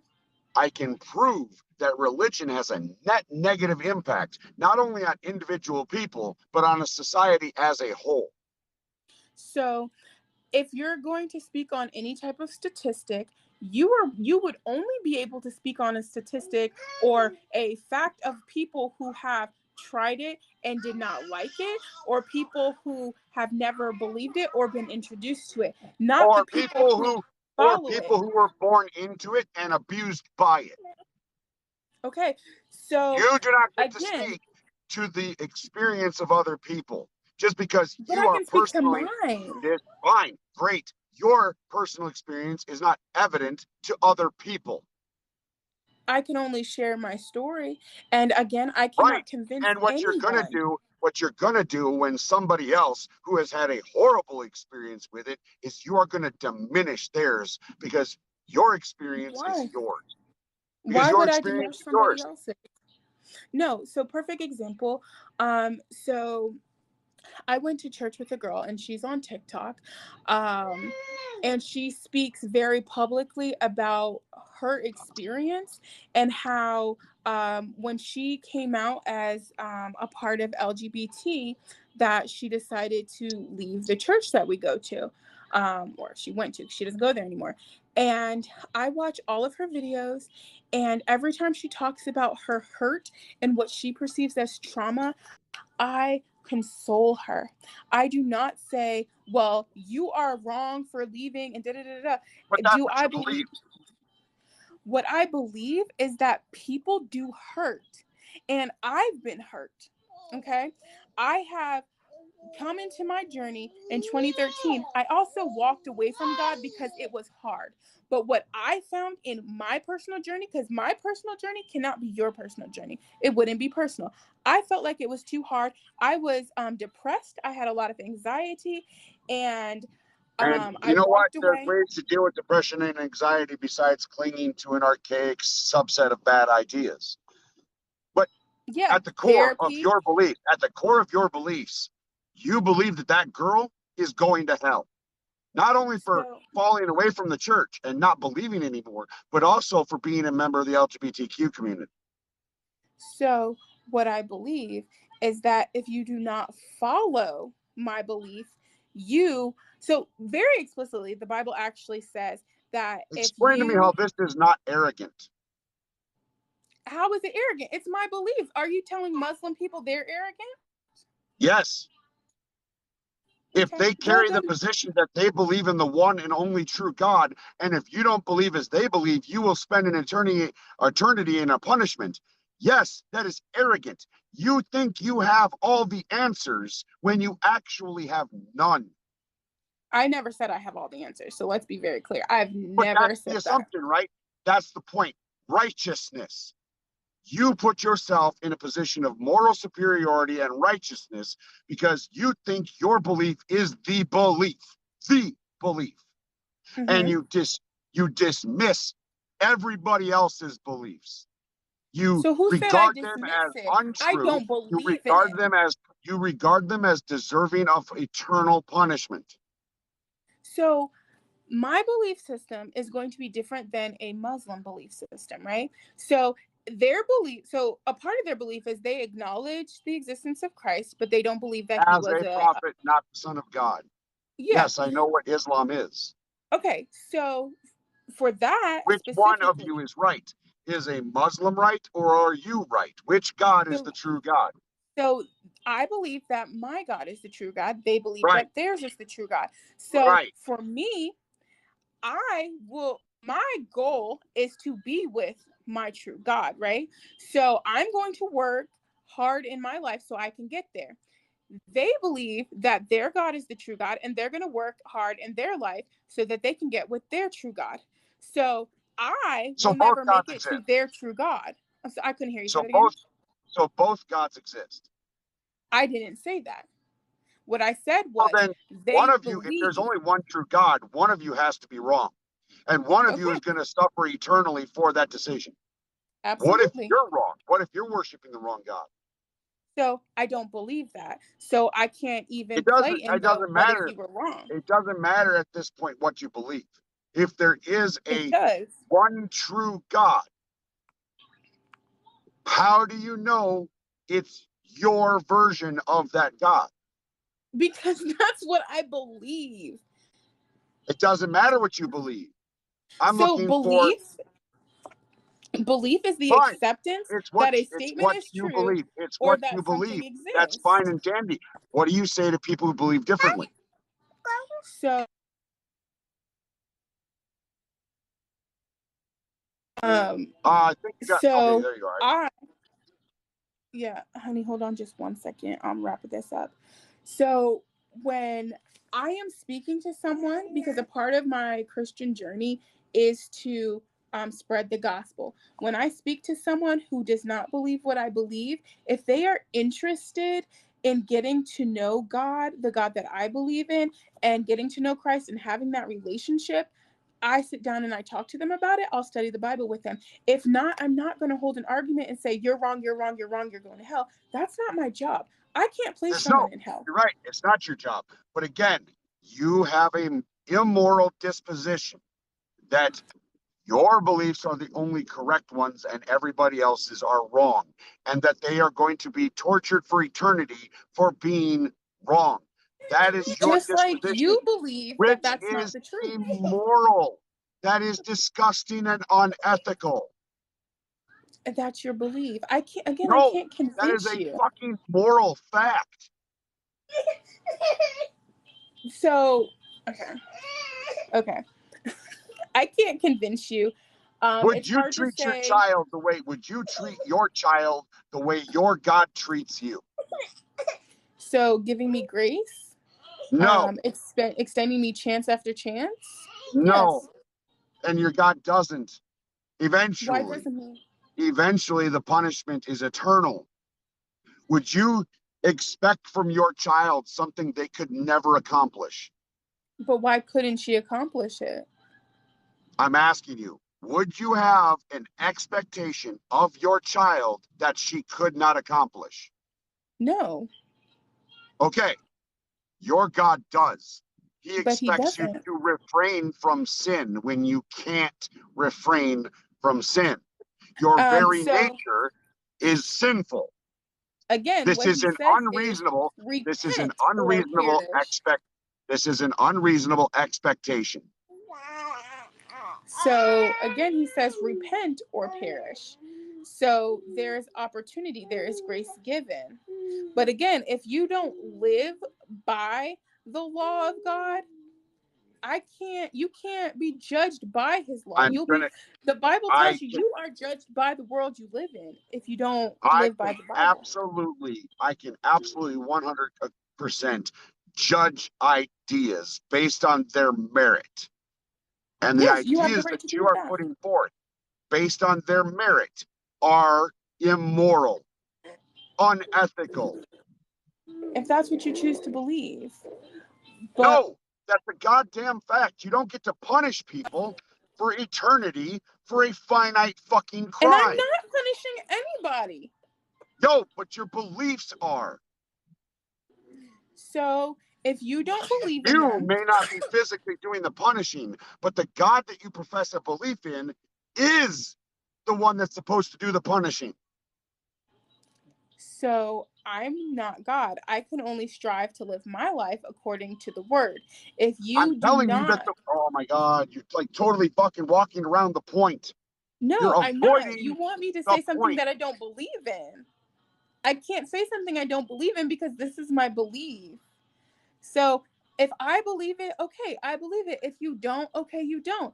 I am not going to tell someone you are going to go to hell. Like, I'm not God. If at the very end of someone's life, they decide to turn to God and repent and try to live righteously for the last 5 minutes, who am I to say that deathbed, confession and repentance isn't real? I can't say that. I can't say that. I'm not God. But what I believe is that God does give us chance after chance, and And he allows me the opportunity to my repent. position is that your beliefs are morally repugnant. And that you can believe that. I can't convince you I'm otherwise not, that's because not a that's what you're statement of saying. belief. That's not a statement of belief. That is a Okay, statement of social and moral fact. so let me ask you this, because you said if there was physical evidence tomorrow that God was real, you would change your belief and you would believe in him. But you believe that he's morally repugnant. So if someone provided you physical evidence, would you then believe that he wasn't morally repugnant? No, I Therefore, you still could think he's not be moral. convinced. That's what I I said. would, So I would my be, husband called. stop. Don't assume what I would do. I will tell you what I would do. If tomorrow there was absolute evidence of your specific God, I would believe that he exists. I would not worship it. Okay, that's fair. Because worship is also unethical and immoral and disgusting. Okay. Well, my husband called. Oh, go ahead. Say what you got to say. They're listening. No, there's an echo. Oh, he started talking. My husband started talking.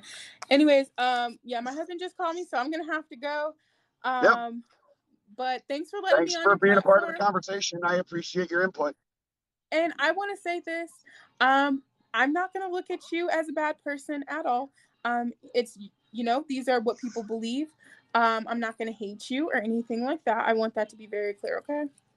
Okay. All right. Have a good night. You too. I also do not hate people. I do, however, hate very bad ideas. And I'm sorry, but religion is one of the worst possible fucking ideas. The idea that people can be, again, punished for an eternity for a finite crime is immoral. That is not justice. That's not justice. Anyway, we have more people. We have Optimist, who has been waiting for 65 minutes. It seems like Optimistic isn't going to connect. So we will hopefully be able to. Let's go with Astro.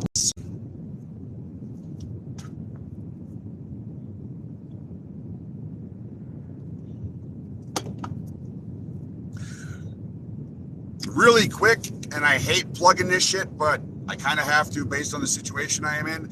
Above my head is my Venmo and my Cash App. I appreciate donations if you enjoy my content, if you enjoy this conversation, and you can help me out a little bit. I really do appreciate it. I'm never going to require it. I'm not going to beg you for it. But if you can help, I really do appreciate it. I am on dialysis for kidney failure. I do work a job, but it just doesn't seem to be quite enough at the moment because of the current economy and how expensive things have gotten.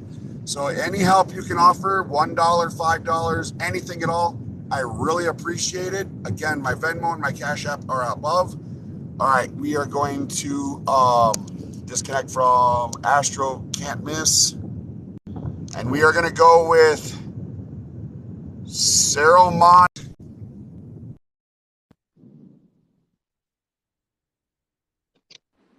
We have 1,000 people in the live, and I have 16 guest requests. So this is getting kind of crazy. How are you doing today? I'm good. How are you? I am doing well. All right. So I was listening to that last person you had on live, and I just wrote down a couple of things that you said that I thought were interesting that I kind of wanted to touch back on. Yeah, let's go. Okay, where to start? Oh,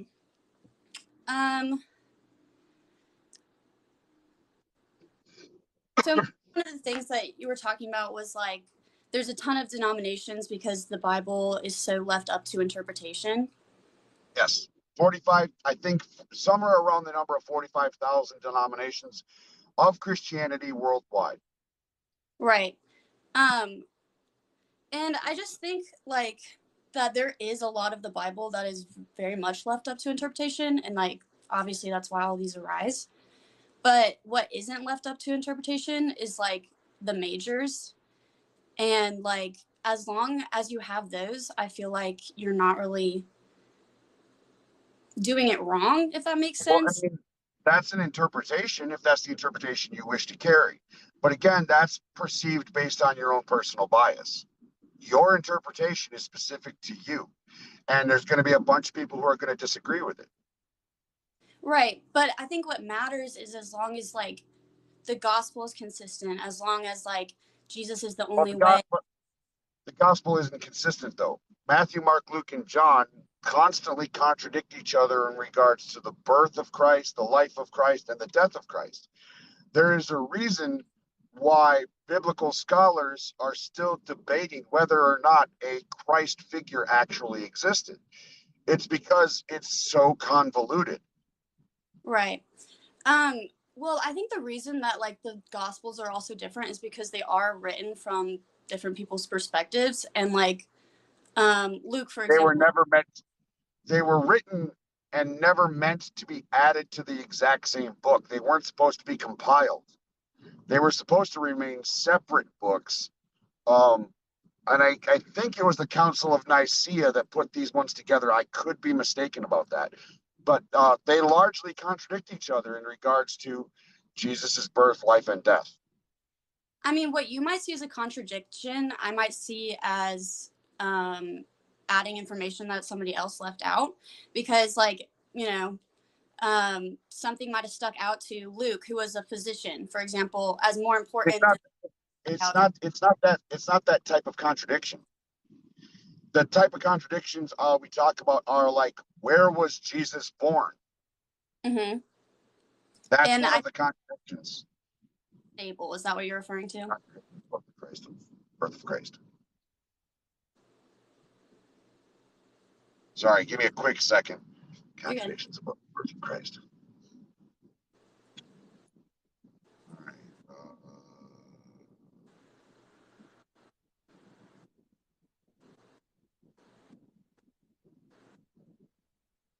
Okay. So this is from an article in the Daily Beast. The New Testament Gospels do not agree about the details of Jesus' birth in Bethlehem. Some do not mention Bethlehem or Jesus' birth at all. The Gospels' different views might be hard to reconciliate. This is known scholarly stuff. So, like, the problem with your everyday Christian is that they only ever consider a singular source, the Bible. They do not dive into the history of it.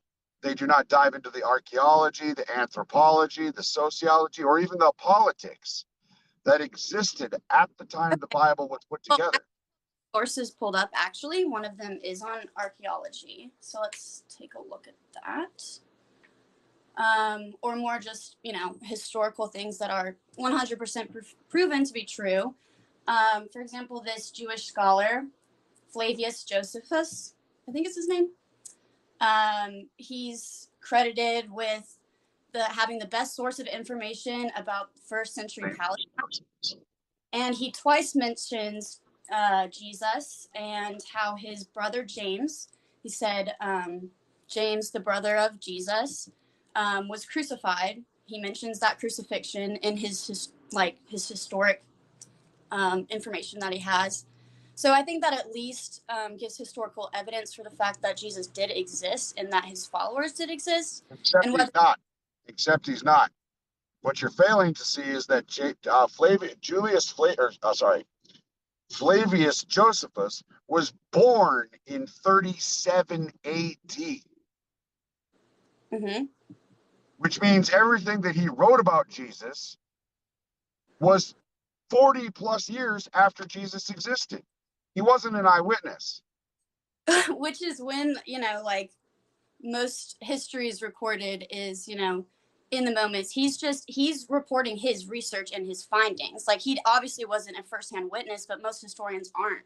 They get their information from other sources. Right. Which in this context would have been just the Bible, because that's the only place where Jesus exists. He's not a Christian. I'm pretty sure. Doesn't matter. No, he's a Jewish historian. He was a Jewish historian and a military leader who wrote a story about a story. He wasn't an eyewitness. He wasn't there to see Jesus or see the resurrection. He didn't have anything to do with Jesus. He was literally born 40 years after Jesus died. Right. He is not that's not a reliable source. That did see it, you don't take their word. So then what do you want, Well, what I want is consistency, and I want to believe as many true things as humanly possible and as few false things as humanly possible.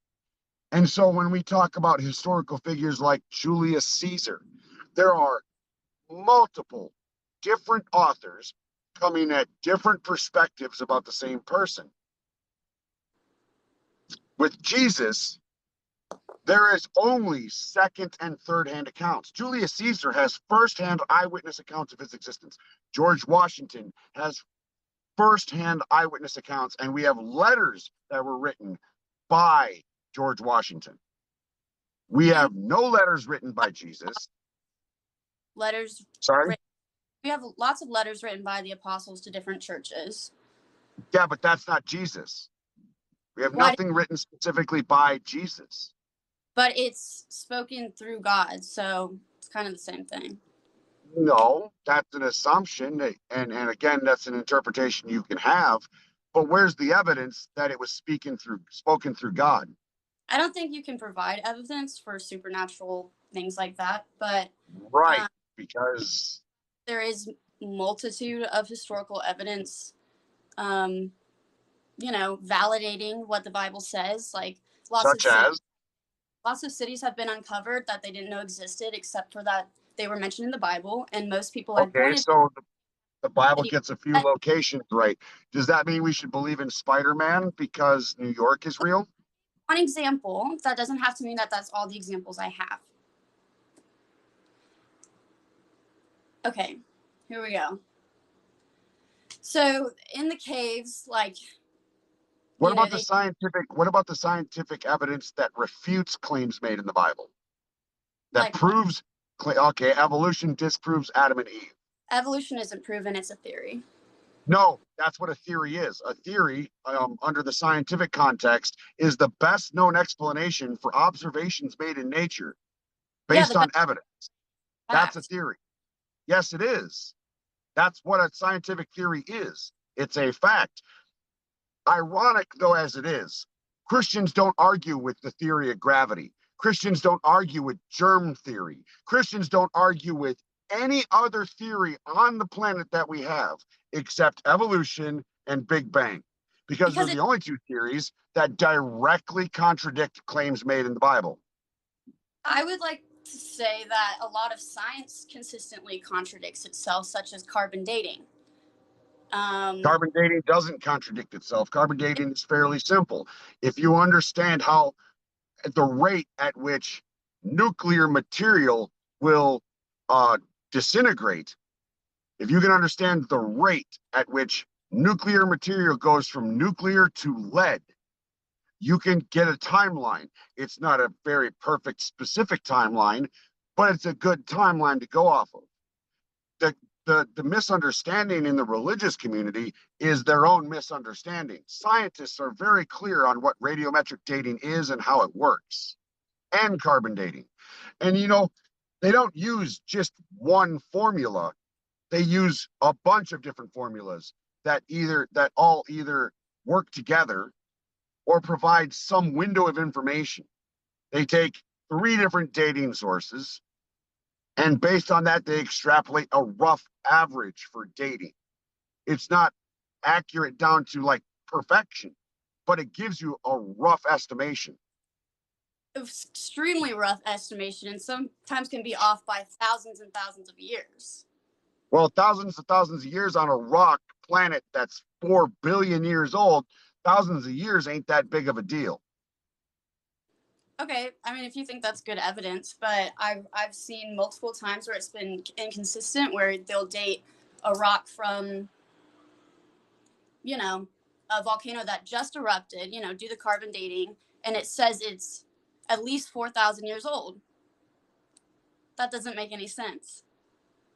So, how do you know that rock wasn't 4,000 years old? Just because it came out of a volcano, the material that the volcano ejected is what makes up the rock that later forms when the magma cools. That material could be that old.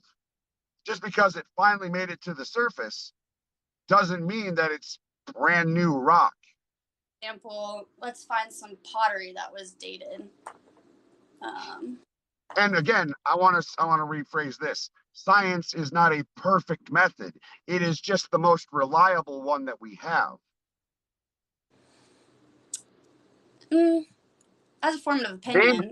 Name another method besides science that we can use to accurately understand nature and reality.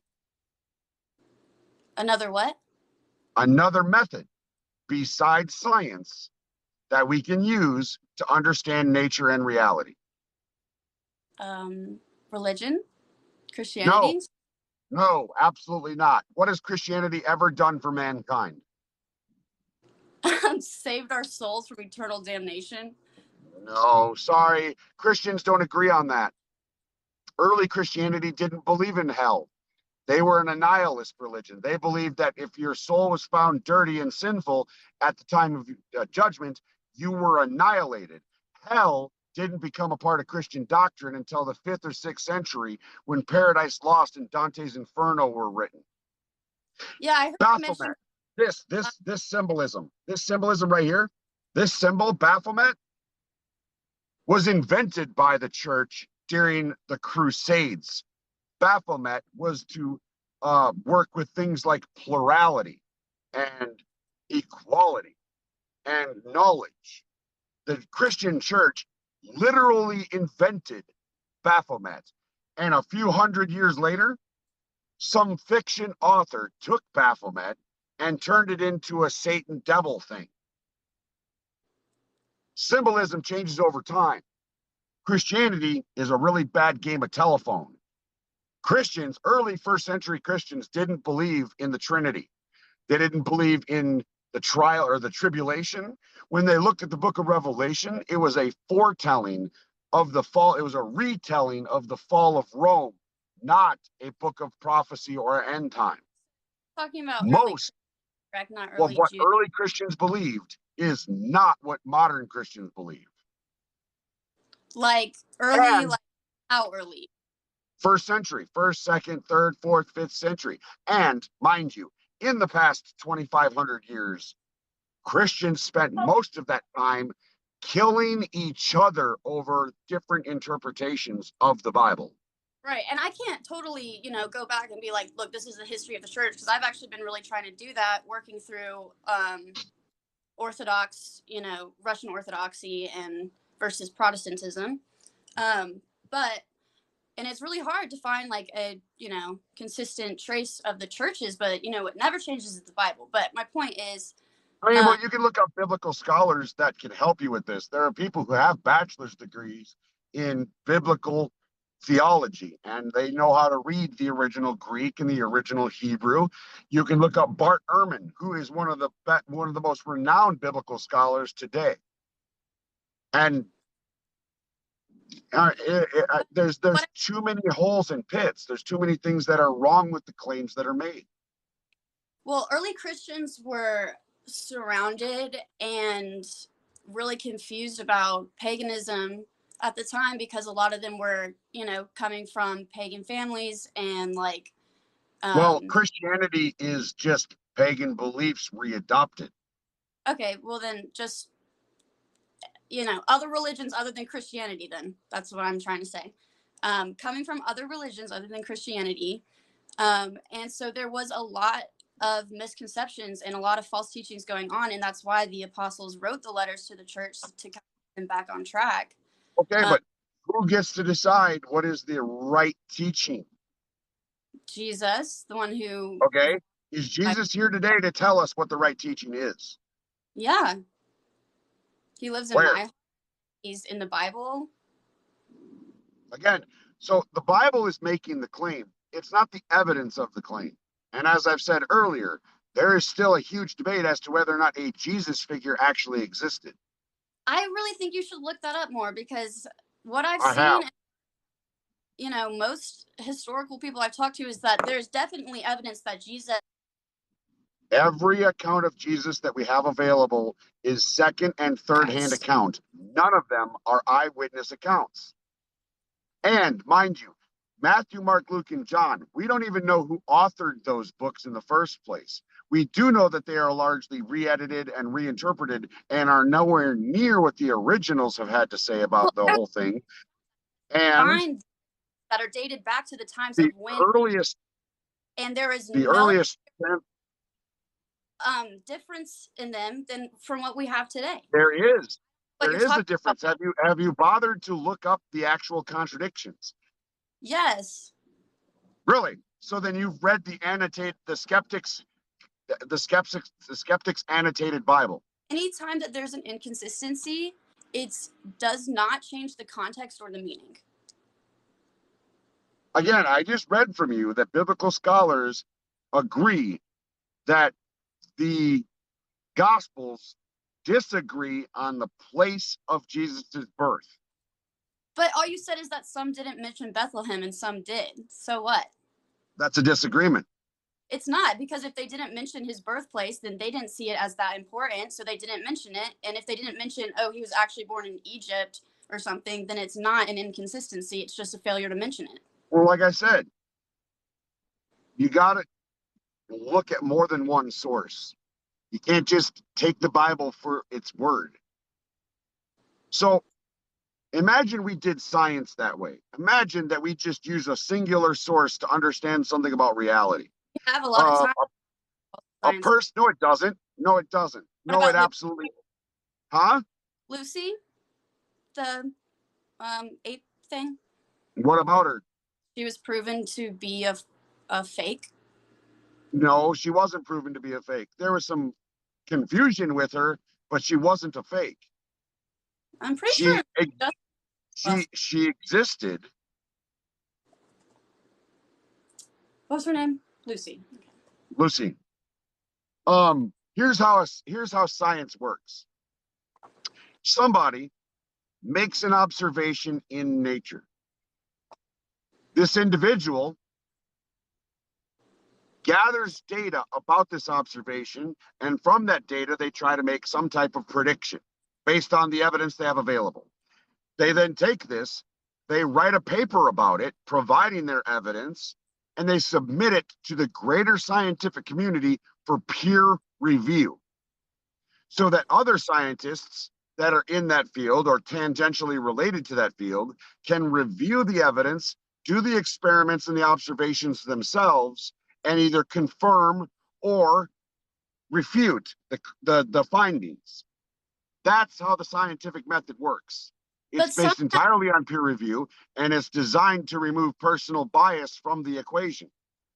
And yet somehow in science books today, there's still things being taught in them as fact that have been proven false. Yeah. Blame Texas. Because Texas is where our textbooks come from. And Texas uses Christianity to not only whitewash those textbooks, but fuck up the information inside of them. But you keep on acting like science is infallible when in fact there's so many. I never said that. I never said that. Science is fallible. Science does make mistakes. But the bonus to science is that eventually it corrects itself. Yeah, you just gotta hope. No. Have faith. No. You keep doing the work. You keep making the observations. You keep doing the experiments until you get the answer. My cell phone, when I was born in 1982, was the size of a goddamn car battery and carried absolutely no information on it at all. I am 40 in December of this year. My cell phone is the size of my pocket, and it carries the entire world's information at my fingertips. That's what science does. What has religion done in 2,500 years other than just slaughter people? It's brought a lot of good to those who decide to take it as good. I mean, look, I'm not going to disagree with you that like people have done a lot of bad in the name of God, and that's something that my position is that the religion itself inspires that behavior. You said it yourself that some people can interpret, it's interpretive, and some people have interpreted it wrongly or just straight out ignore things. And okay. So how do you interpret Exodus 21? I'll read it to you. Give me a sec.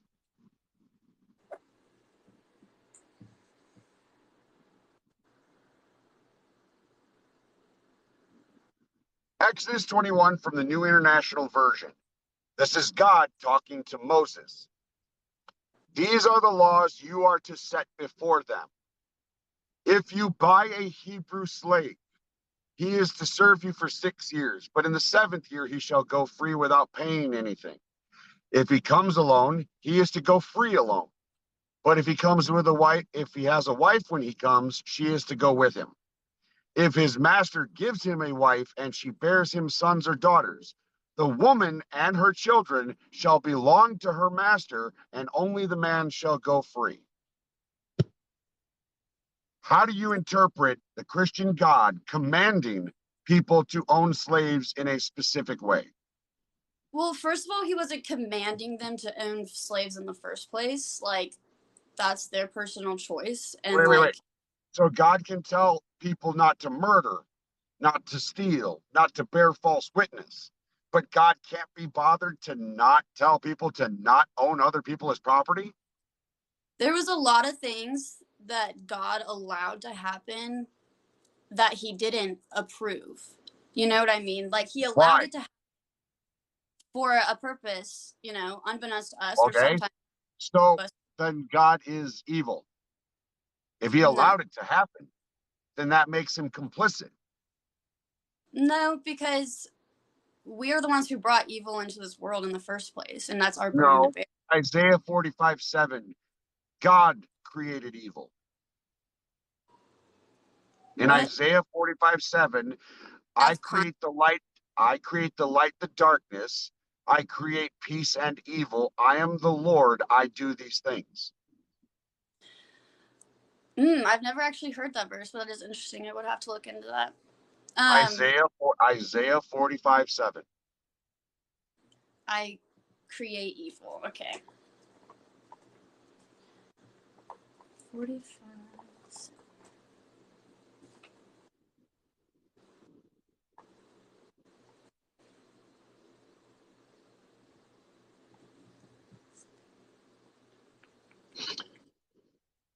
And in Ephesians 6:5, which is New Testament, slaves, obey your earthly masters with respect and fear and with sincerity of heart, just as you would obey Christ.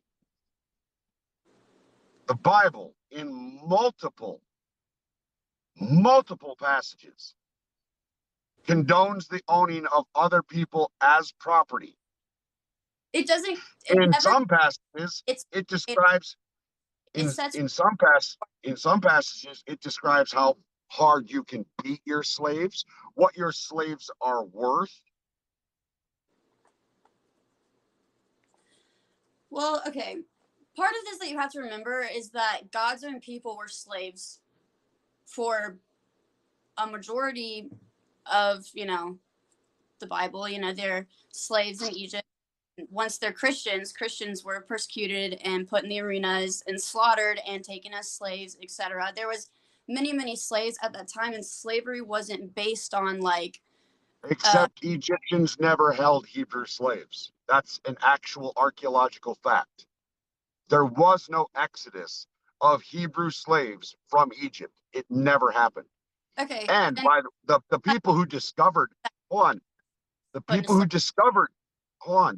discovered that were Israeli and Palestinian archaeologists who went looking for it. Their intention in like the early 70s was to go find evidence of the Exodus from Egypt. And to their credit, when they did not find any of the evidence, their papers specifically said, this seems to have not been the case. Okay, I could probably hit you back with some more evidence on that one, but you know, I don't have a bunch of sources memorized. Well, I mean, Egyptian archaeologists also concur with the Palestinians and the Israelites, or Israel. Like, other sources that probably disagree with that. That's fine, but they're probably Christian sources, and they're coming at it with a bias. I'm talking about scientists that have removed their bias and went out looking for this information, and to their credit, were honest about it. See, Egyptians were doing better at keeping track of their history than the Middle Eastern countries were. Egyptians had hieroglyphs before Israelites were recording their history. And nowhere in Egyptian history does it show that they had Hebrew slaves.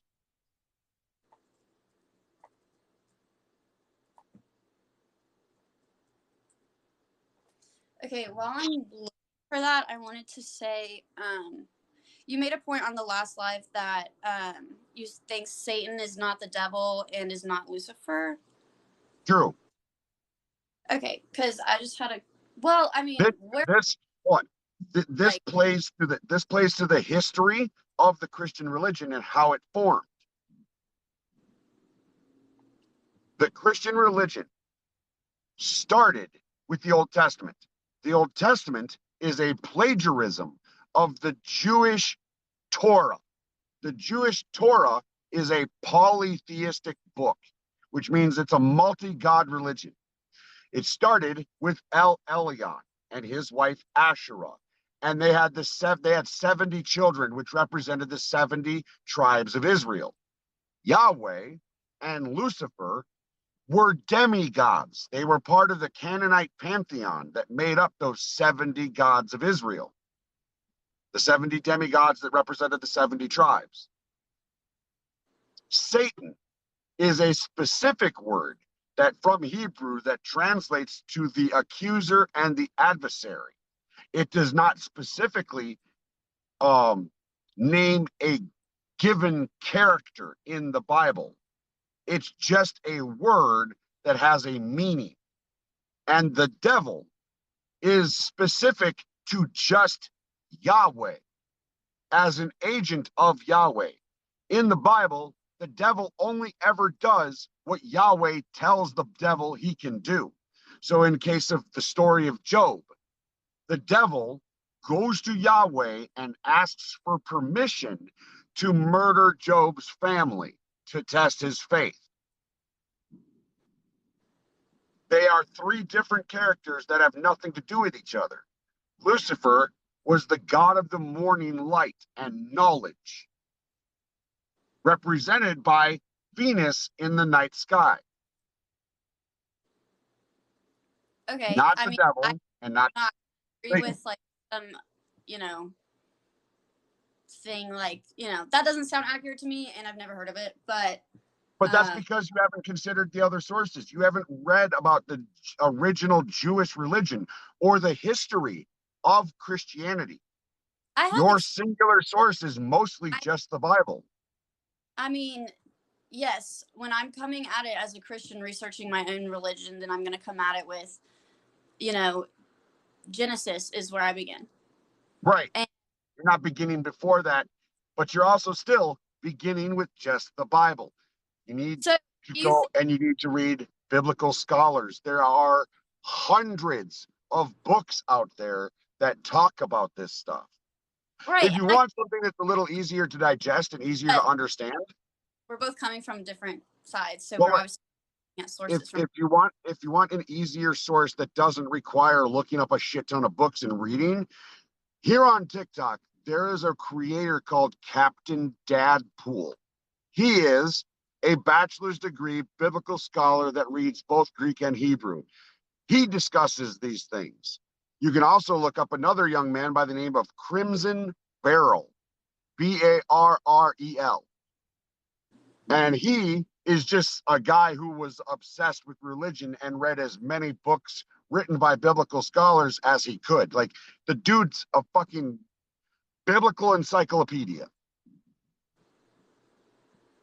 If science worked the way that Christianity works, if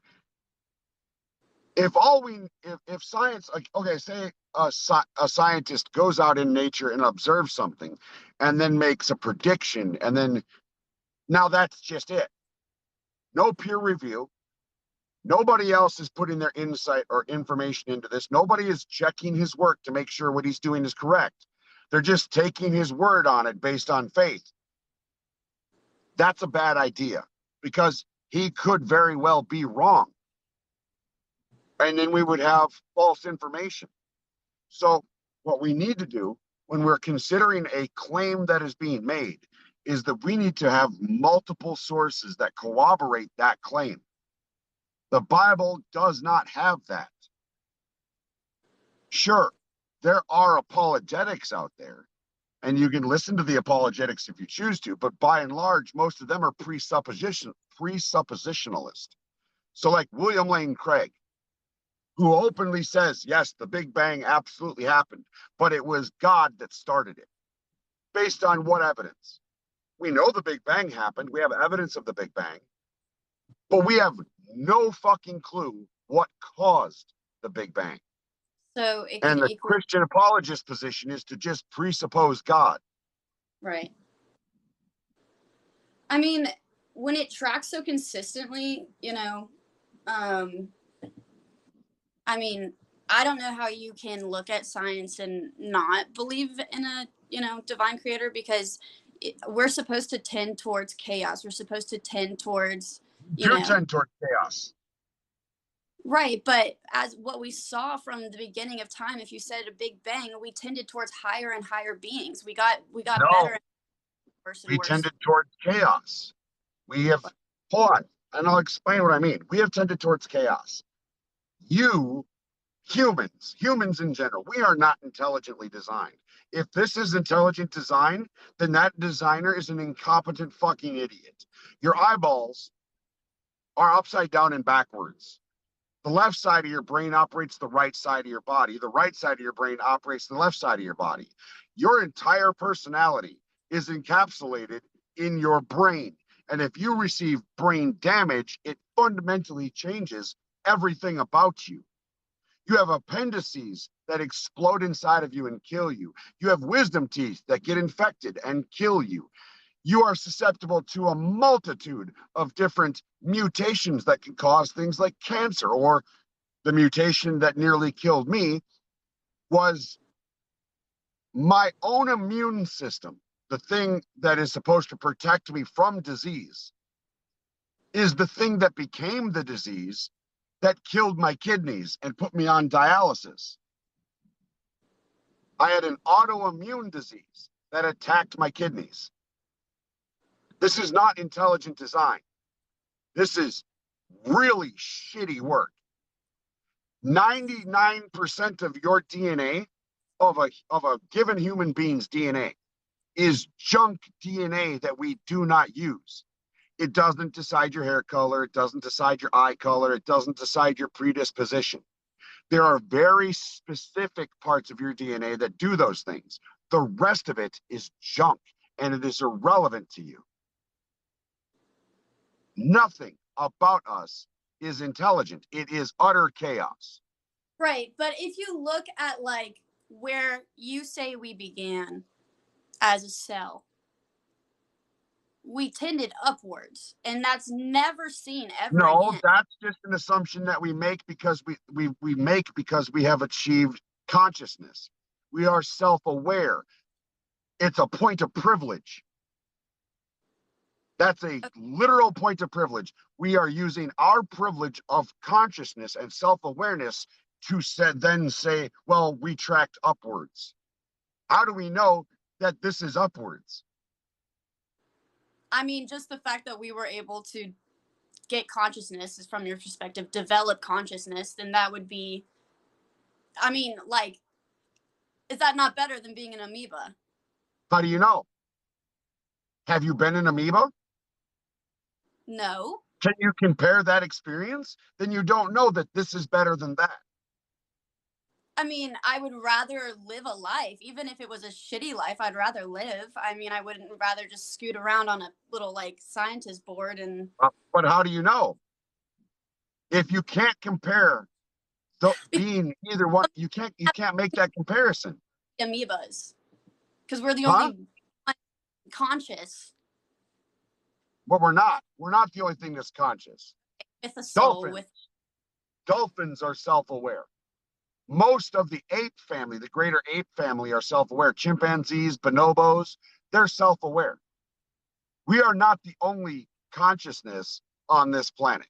And I can almost guarantee we are not the only consciousness in all of the universe.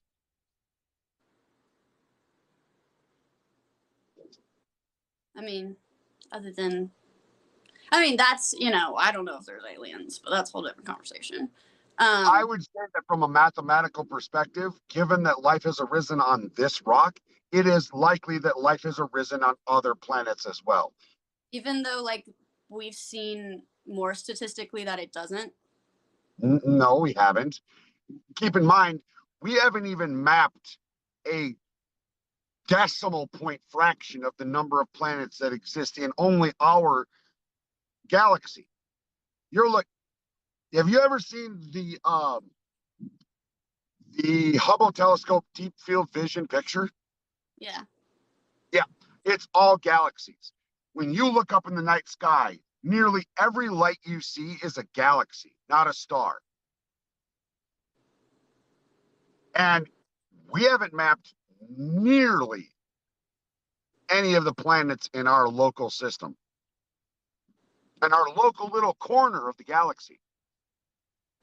And we sure as hell can't see what's on the other side of our galaxy because there's too much dust and light and shit in the way, gas.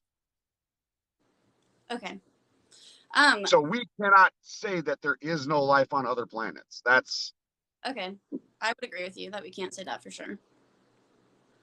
But what I was mentioning earlier, where we totally went away from the point, but I was gonna ask, like, because you were saying that Satan and Lucifer weren't the same because of some other pagan book or whatever you say, the Torah or whatever the Torah. So like, I'm confused on what you're trying to say, like that the Christianity. On that. Christianity arose from paganism. That's what I'm telling you. The history of Christianity is paganism. Then why is it so different than every other pagan religion? Because they narrowed it down from polytheism to monotheism. Christmas is not the birth of Christ. That is a universal guarantee that everybody is on board with the fact, from a scholarly perspective, that Jesus was probably born in April. Mm-hmm. Do you know why we celebrate Jesus' birthday on Christmas? Came from a pagan religion, I'm pretty sure. Several of them. Saturnalia, the winter solstice. There are a lot of pagan religions that celebrated the winter solstice. Jesus has nothing to do with Easter. We don't even call it Jesus. We don't call it Jesus Day. We call it Easter, from the pagan god Esther. Do you know that little fish, that fish symbol that Christians like to put on the back of their cars? Mm-hmm. That was originally a pagan symbol. It used to stand vertically to represent the vulva, a vagina. And when children were born, symbolically, the pagan tribe would pass the baby through that statue. Okay. And then somebody turned it sideways and called it a fish because it represented Jesus feeding people with fishes. Right, but they mostly this is what I mean. Use that symbol because it was an easy symbol to draw out and identify yourself as a Christian with without getting caught. That was. And what I'm telling you is that its original form was to represent a vagina. I mean, in the pagan religion, I draw that shape, like different shapes, and it mean a bunch of different things. Like just because there was we historically know that from a pagan perspective, it represented a vagina, and it celebrated Esther, the goddess of fertility. Okay. Nearly all of Christianity is just a subset of earlier pagan beliefs. I totally can see how like Christmas, Easter, all of that is adopted from pagan religion. I can totally see that because none of that is like, required in, Christianity. It's not mentioned in the Bible like Christmas or Easter or whatever. So like that was just Christians wanting holidays and maybe celebrating. Or the other gods that follow Jesus' storyline. What do you mean? There are several thousand gods throughout all of human history. Older and older and older than Christianity is, by like thousands of years. Jesus' storyline, born of a virgin, born with 3 wise men bringing gifts. These stories were told before the New Testament was written. Okay. And they referenced the different thing is gods. That you can track the Bible. You can track it all the way back to the time period it was written and find nearly the original copies. Okay. But No, you can't. You can't do that with. You can't trace it all the way back. But how do you know that we cannot trace back Christianity to an original text. We do not have original copies of the Bible.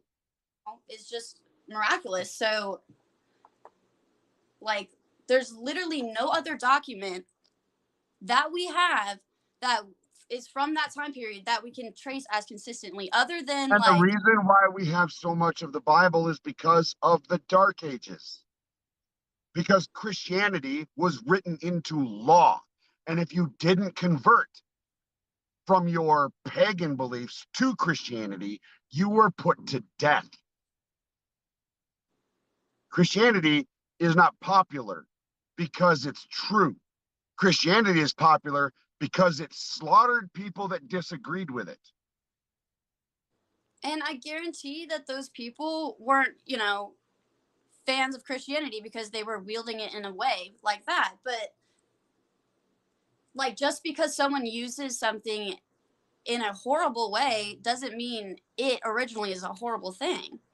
If at the beginning of its inception, that's the way it was taught and that's the way it behaved, then yes, it is a horrible thing from its very inception.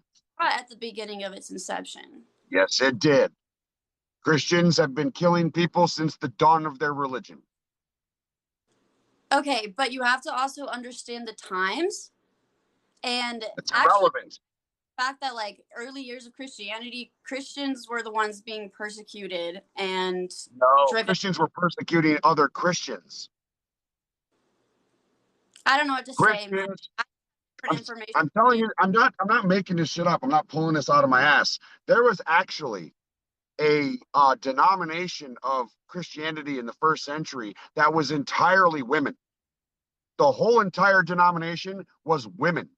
The Catholic Church, which is the original church of the Christian religion, wiped them out wholesale by torturing them, burning them at the stake, cutting their heads off. They literally killed them for believing in a different subset of Christianity.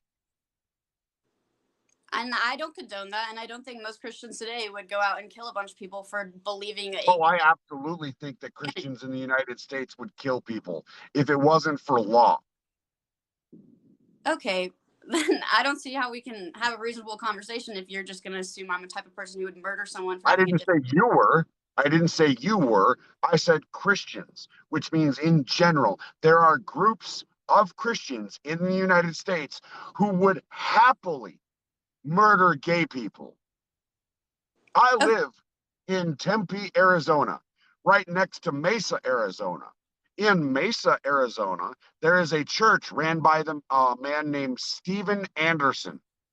Steven Anderson is on literally every single no-fly list in the world because at one point he said publicly it should be an American right and a Christian responsibility to kill gay people.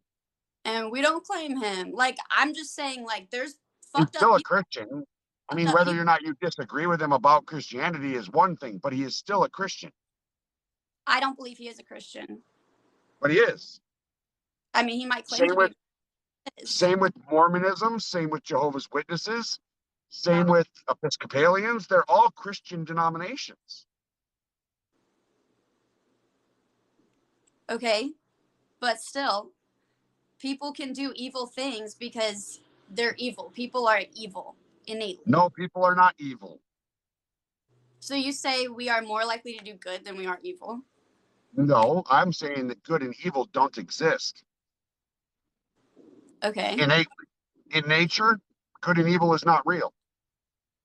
Let's say there's a lion on the Sahara or in Africa, and it jumps on the back of an antelope, sinks its teeth in, and begins to eat this animal while it is still alive. Is that evil? No. Okay. Nature has no metric for understanding good and evil. Good and evil are man-made concepts. Are human beings capable of doing fucked up shit? Yes. Does that make us inherently evil? No. Then it makes us capable of doing fucked up shit. Came from exactly. Huh? Where do you think our moral compass came from then, if there's not good or evil? Social evolution. So you think morality changes over time based on culture. Have you heard of that tribe on that island off the coast of Africa? The one that hasn't ever let anyone. Yeah. The last person to land on that beach was a Christian trying to Bible thump these poor fucking people, and they just outright fucking killed him. Was that moral or immoral? And according Neither. to who? I think According I to us, that's immoral, right? Because our society dictates that murder is wrong. That tribe didn't see it that way. Their morality is different from ours. okay. He wasn't posing a threat. He wasn't threatening them. He didn't have any weapons. They still just outright Right. executed him. Right. But so I They think that would executed him because they were afraid of him because he was different. They didn't understand what he was. They probably have some type of archaic belief that that was a demon or an evil spirit. right. But there's So, you can't deny the fact that like as human beings, like we have a sense of morality that doesn't come from society. like what? Like we have that sense in us is what I'm saying. Wrong, we don't. Because in America, it's rude not to tip your server. But if you go to Japan and you tip your server, they're going to get pissed at you. It's rude to tip a server in Japan. Okay, that's Again, morality morally. changes. Morality changes based on culture over time. In America, what we considered moral 500 years ago, we do not consider moral today. I think that can't make sense because as people like we experience emotions, right? So like as a child, like you cry when you get hit by somebody because you know that you've been wronged. No, it hurts. That's why you cry, not because you know you've been wrong. Well, You're okay. responding to pain. Okay. Well, they know that they're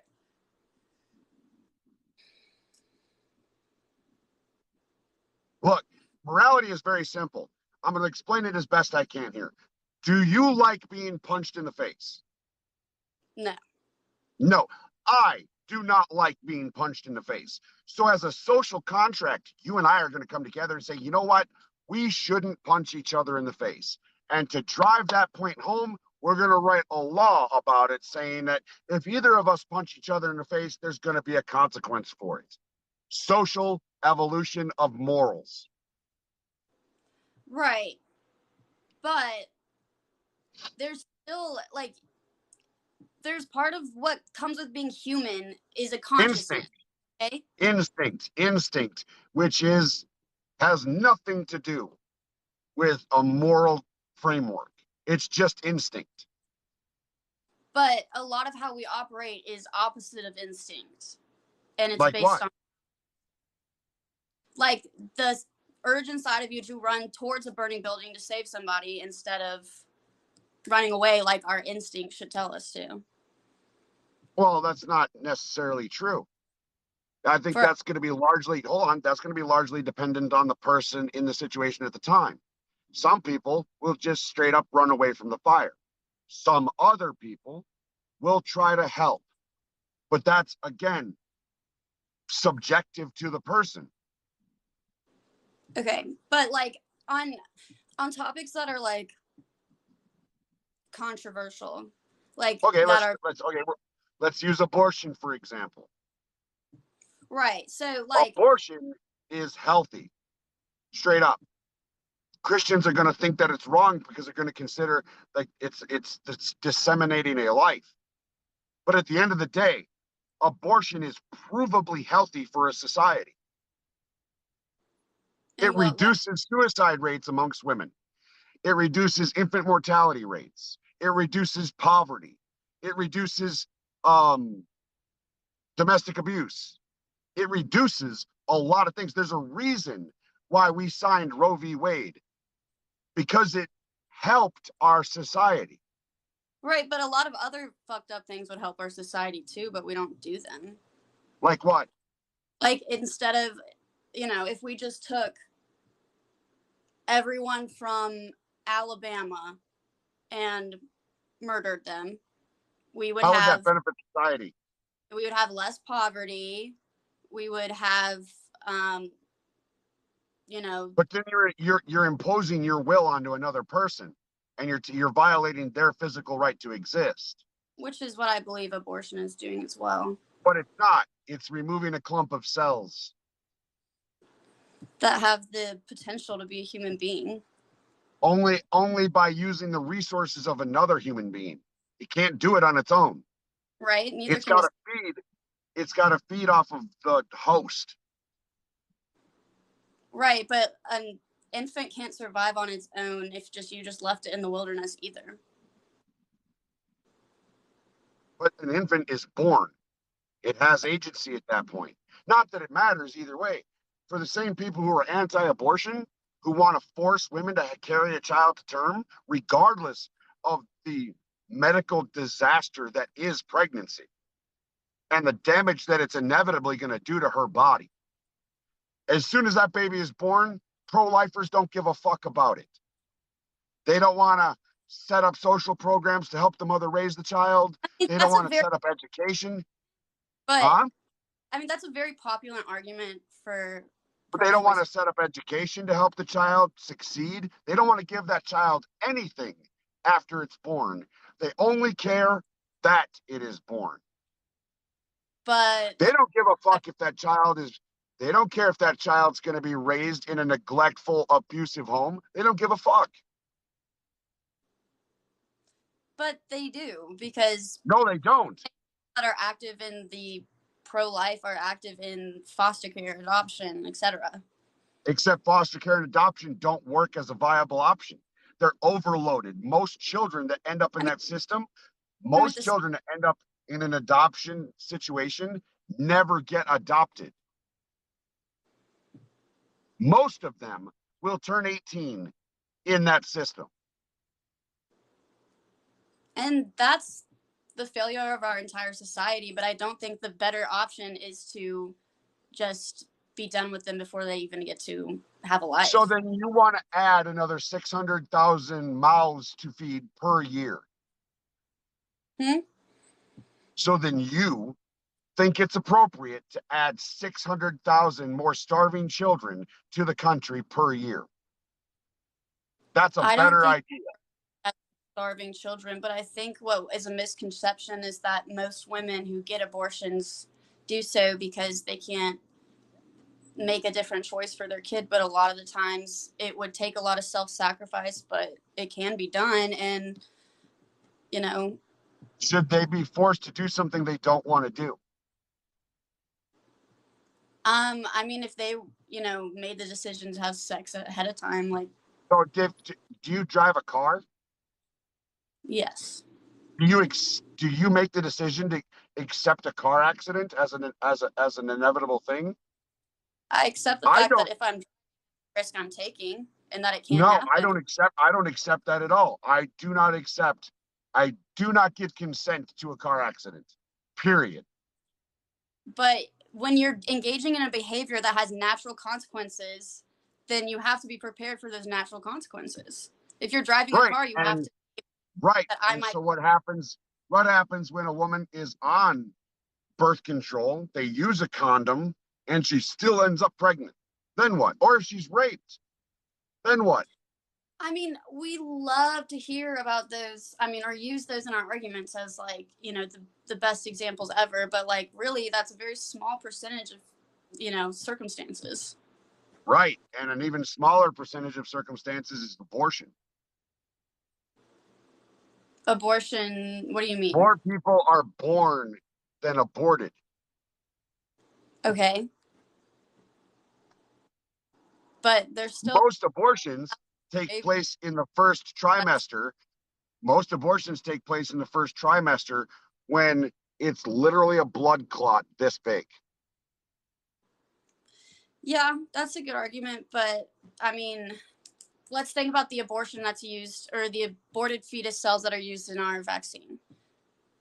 That baby had to go almost to full term, then have its brain and heart removed before that case happened in the 1960s or 70s, and it only happened once.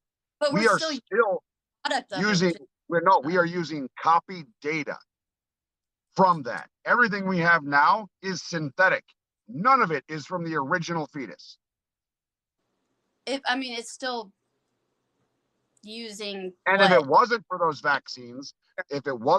vaccines, you would not have gotten rid of polio. You would not have gotten rid of smallpox. We wouldn't have control of mumps, measles, the flu, any other number of viruses that vaccines defend against.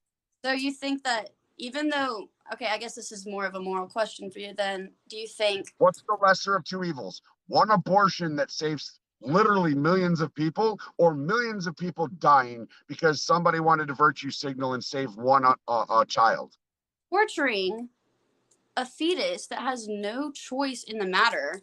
It wasn't tortured. I mean, babies can feel at that point, and it had its brain and heart removed so that it wouldn't increase its stress hormone before extracting what they needed from the kidneys. So I feel like that would be... death. I didn't say that medicine was 100% perfect, but that one death saved millions and millions and millions of lives. Okay, I guess it all goes back to, like, would you kill baby Hitler kind of argument, because I would disagree. I'd kill baby Hitler. Yeah. Yeah. One life to save millions. Absolutely. I would give my life to save millions. It's not even a question. If an alien race came down to Earth tomorrow and demanded my life, or it would wipe out the entire planet, I would happily give it. I wouldn't think twice. To make. Like, Hitler didn't have a choice if we were to go back and kill him as a baby. Like, you know what I'm saying? Like, you would be sacrificing your life of your own choice. So then it's appropriate for a fetus to what? Not be able to make a decision at all? Well, it doesn't add up. You're expecting something you can't expect. What do you mean? That a baby can make a choice? Right. Right. And so, it's our job to protect them until they can. Well, so the greater good came from somebody deciding otherwise. Life is not as simple as good and evil. I've said that, and I'm going to repeat that over and over again. Our entire understanding of medicine came at the suffering of other people. How we understand the nervous system, how we understand muscular structure, how we understand the skeletal structure. Everything we know about medicine came from torturing people.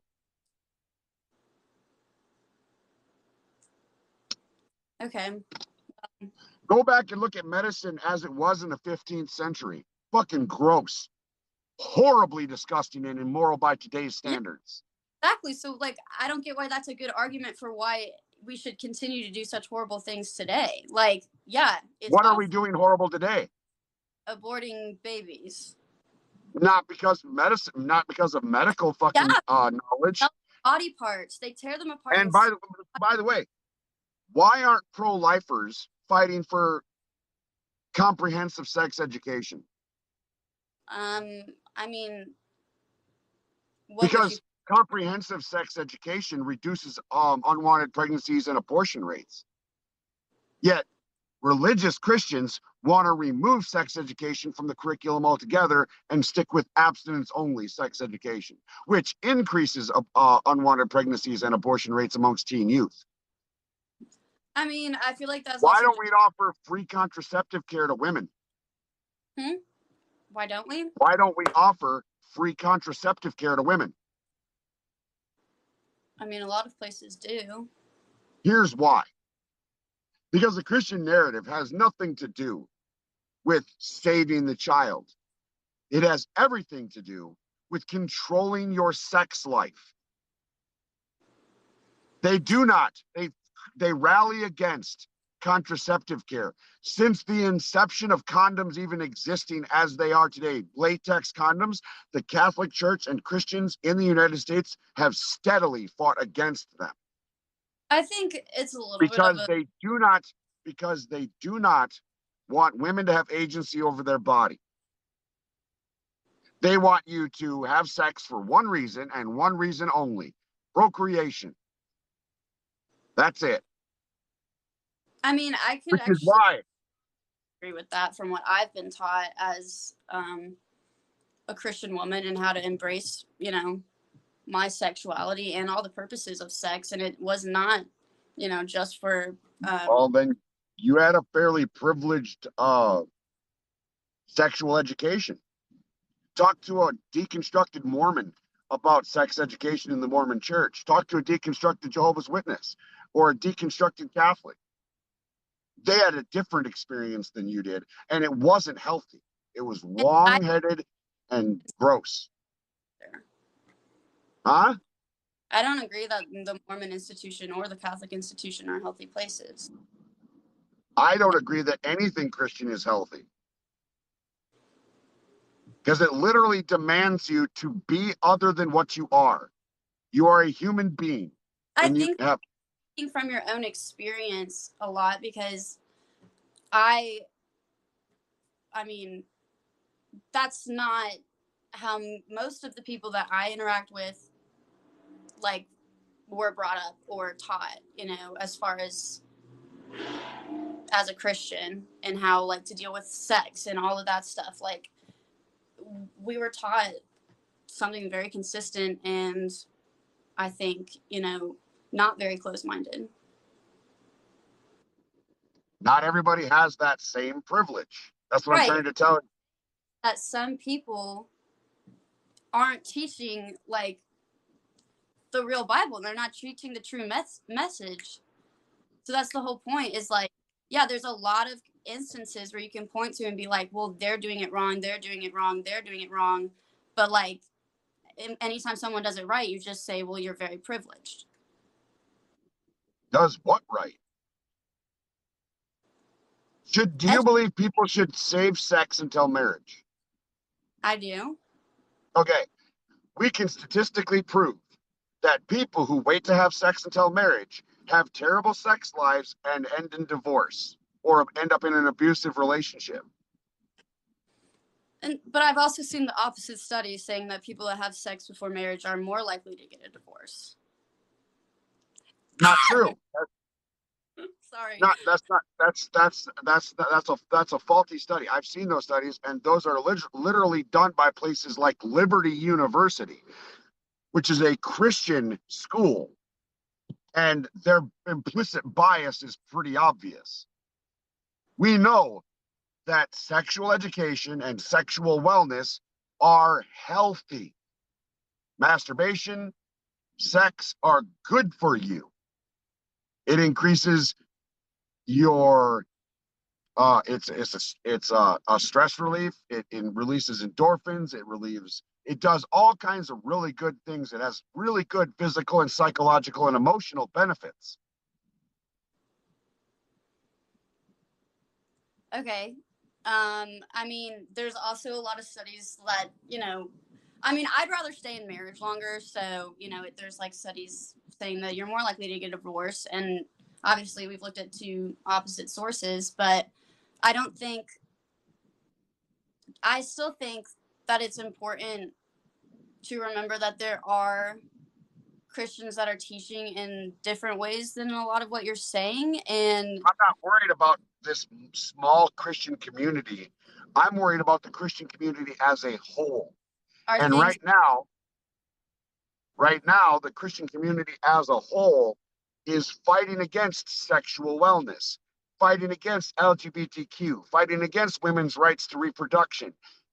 And not even just from an abortion standpoint, but fighting against women's right to contraception, fighting against proper sex education. Your religious leaders are on the forefront of policies being written to do these things. I mean, like you said, there's lots of different denominations, and I'm in one that doesn't preach a lot of those things that you just mentioned.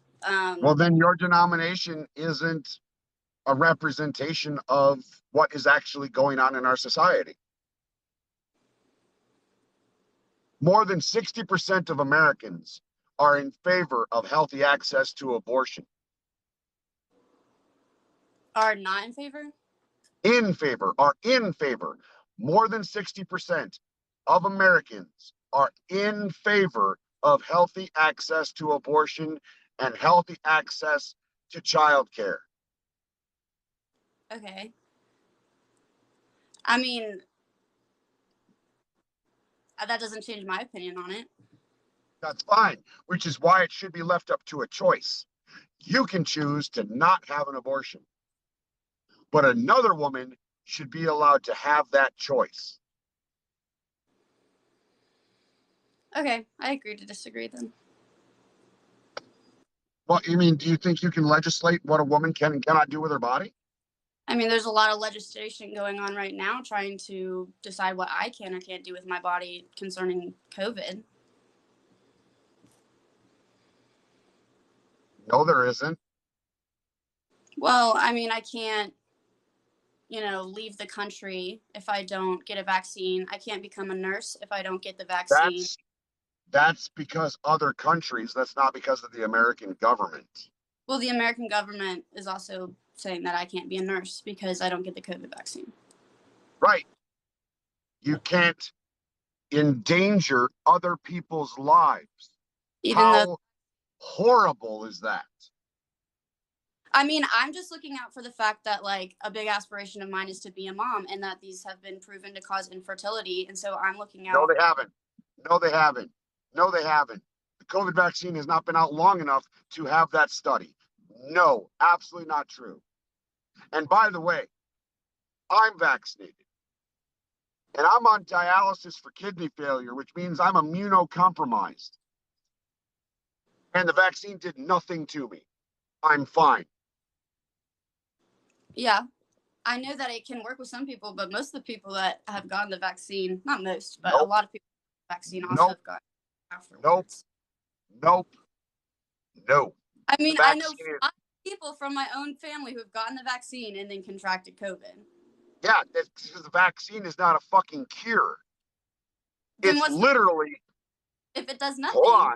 Hold on. It's literally there to teach your body how to fight against the virus. Right. But it's not there to prevent you.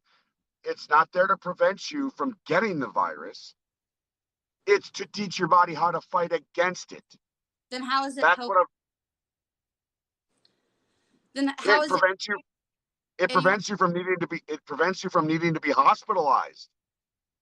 Then that's up to me if I am willing to put myself at risk, but it doesn't help anybody. But you not getting vaccinated and say, okay, you don't get vaccinated, you contract COVID. You're lucky enough to survive it. What's going to happen is COVID, the strain of COVID that you contracted is going to mutate in your system and become a different strain, which is why we have Delta, Delta Plus, Omicron. Well, that's why this shit won't go away. Trying to tell me that I have to do something with my body in order to be a part of, like, functioning society, right? It's public health. Right. How does a woman? I'm being told that I have to do something that should be up to me, whether I get a vaccine. How does a woman injected into my getting body. an abortion? How does a woman getting an abortion affect you? What do you mean? So there's woman A lives 3 blocks from you. She gets an abortion. What impact on your life does that have? I mean, none on mine, but okay, no impact. You contract COVID and you work at a hospital with sick people and you give them COVID and kill them.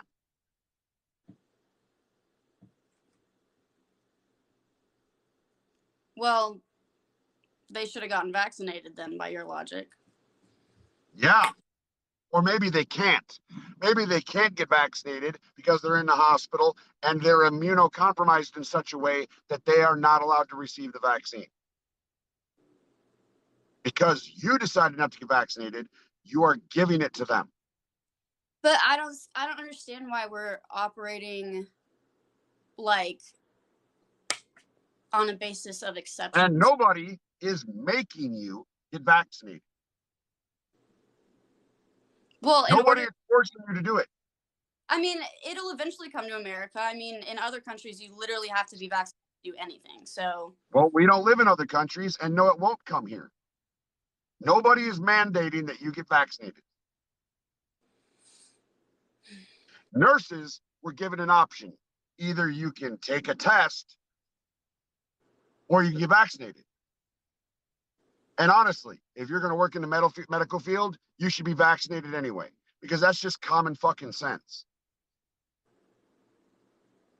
Okay, we'll see, I guess. Well, if you work in the medical field, that means that you should understand the science of it, and you should trust virologists who developed the vaccine, and you should trust the 94% of doctors who have gotten vaccinated. I mean, I don't see why I should be putting trust in any of these people who keep changing their opinions. But I don't want to get into COVID and stuff. Well, science is a learning method. It is not an absolute. We have information available, we make a judgment call. We gain new information, we change that judgment call. That's how science works. It is an ever-evolving mechanism to learn new things. So then it would be not an absolute. Until a better version came out, right? Than to go with the first option. Well, the versions that are out now are just fine. The vast majority of people right now that are dying from COVID in the hospitals are unvaccinated people. And that's per the CDC. Reports being given to them by hospitals throughout the country. Okay. And by the way, the people who are spreading vaccine misinformation like Fox News, every single one of them fuckers that works at Fox is vaccinated. Fox News Entertainment made the vaccine mandatory last year. So every single one of these Checo fucks that's talking shit about the vaccine and spreading that misinformation is vaccinated. Ted Cruz, Greg Abbott, all of those politicians that are talking shit about the vaccine, Marjorie Taylor Greene, they're all vaccinated. Right, and I don't think the vaccine is inherently evil. I'm just saying I don't personally want to get it because I have other reasons. Why? And because I want to be able to have kids. It's not going to stop you from having kids. I mean, I don't want to take the risk. There is no risk. You are literally feeding off of something you probably saw in a Facebook post. No. No virologist has said that the vaccine is going to stop you from getting pregnant. I mean, I've seen articles on it, but... From where? Are you considering your sources? Or are you just reading the article and running with it? I can't remember where I got it from exactly. Well, so then you're reading these sources and you don't know what they are. How do you know they're not false sources? How do you know it's not bullshit? Well, during the time that I was looking it up and stuff, I was looking at multiple sources, but I can't remember them right now.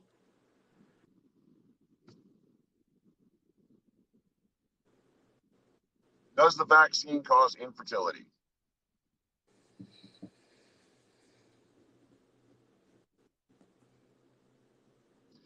From healthcare.org, or sorry, muhealth.org.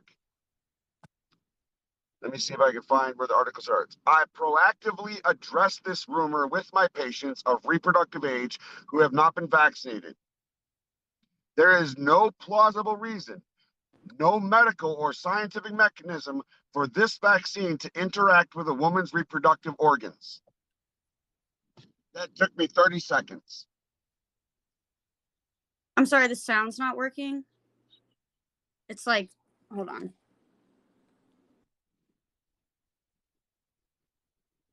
Can you hear me? Kind of. How about now? Delayed.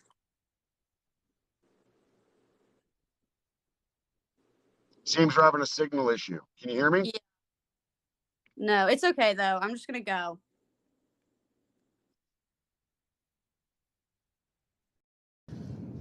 Right here. Sorry, right here. This right here website. It says, I proactively address this rumor with my patients of reproductive age who have not been vaccinated. There is no plausible reason, no medical or scientific mechanism for this vaccine to interact with a woman's reproductive organs or have any interaction with an egg that's been released or fertilized.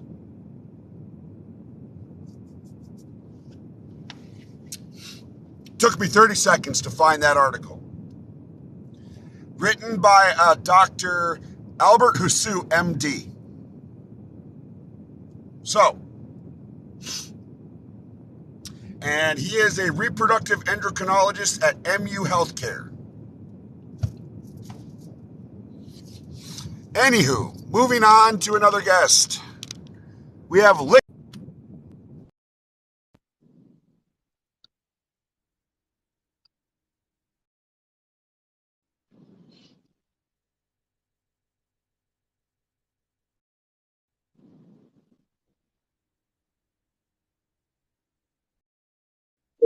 look like, oh,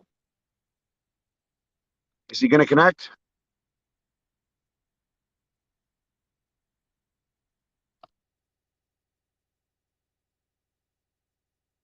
Hey, Liquid, are you there?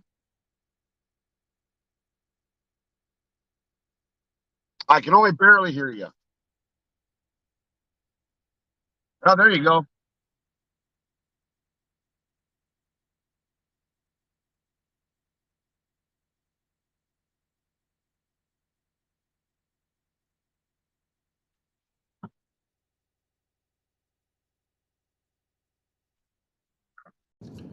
Oh, we lost him. He dropped out. Shit.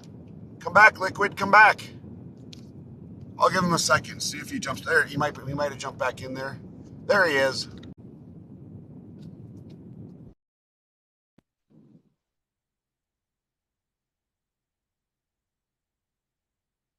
Yeah, I can hear you. Because I'm an atheist, I agree with you a lot, and I know for the sake of viewership and just kind of improving things, it's good to talk to people that, we can challenge a bit more. But yeah, I listened to most of that last call, and yeah, first of all, you did great, I think. Thank You you. did great on a lot of things, and I want to just kind of highlight some stuff where I want to highlight the fact that she didn't start talking about what she could do with her body until after the matter of the fact. So I feel like that's disingenuous because it's like whataboutism, you know what I mean? It's like it's not till we get pretty far down where you're just hitting her with like information, stuff for her to consider that like, well, I can't become a nurse if I don't get a shot. I mean, that's a career path, right? I don't think we should equate people being forced to give birth to you're not able Yeah, to become a I nurse mean, because you're not getting a shot. I completely agree with you on that. And when it comes to debates and arguments with religious people, you're going to end up dealing with a lot of obfuscation, a lot of goalpost moving. It's always going to be a difficult deal. Yeah, yeah, that's for sure. I've been doing some lives myself because folks like you and other people I align with have inspired me to just kind of get in there and talk to people. But yeah, I wanted to highlight that, and Well, that makes me also really happy. I don't. I mean, that makes me really happy, brother, because we need more secular. Well, people don't have to be atheist. They don't have to yeah, necessarily be agnostic. We just need more secular voices out there trying to have this discussion, because my goal as an atheist is not to convince people away from their beliefs. My right. position as an atheist is to keep this shit out of politics and education. Oh yeah, oh yeah, brother. I remember. I think it was like yesterday or the day before that. Someone said, "Well, I wasn't raised in a Christian environment," and you educated them on the fact it's like, well, if you live in the United States of America, whether you want to or not, unfortunately, we're surrounded by Christian culture. Yeah, we are. It's everywhere you look. It's in your movies. It's in your music. It's in your TV shows. You can't drive 5 blocks without seeing a church. It's baked into American culture. And so it's always going to have that influence in the back of your mind. Exactly. Yeah, literally. And like you said, it's entrenched in our politics. I mean, Yes. Like, actually, I agree so much with what you say, because I say the same thing when people come in my lives. Like, trust me, my goal isn't to turn people atheists, because I don't see how that benefits us really in a big way, but just that we want to expose how politics are so educated, not educated, informed by people that are Christian, that I have no choice to. And for those that are in the chat that think, oh, politics, that's whatever. I mean, politics affects people's lives, and you can't escape that. So, yeah, Yeah, I just and wanted to nobody highlight that. should be imposing their religious beliefs on other people through law, especially in the United States, where we are a pluralistic society with the freedom of religion. You get to have your freedom to choose your religion and have that faith. You do not get to use the law to force other people to be a part of it. Exactly, because in order for there to be, because and I want you to respond to this too, because I know a lot of people come in here and make bad assumptions of you, and I'm pretty sure you're like me, where it's not. Shit, I forgot what I was gonna say. Well, I was just gonna say about like the stigma of like atheism. Oh, that's what I was gonna say. It's that we automatically. It's not okay. Okay, I remember now. Is that people like you and me? We actually stand for people's rights to believe what they want. Like, I want people to be able to believe in their gods. I want people to be able to go to church. I stand for that. I would oppose anyone trying to stifle people from just having beliefs that don't harm people. But what we're saying is that because we're raised in the United States of America, or those of us that are, and even if you're outside the U.S. has a lot of influence on global politics. My point is that because we're facing this, we are having that uphill battle. So people like us, like you and me, that go on lives and we talk about this and challenge ideas of God, we're not trying to take away happiness from people or just make people miserable and become atheists.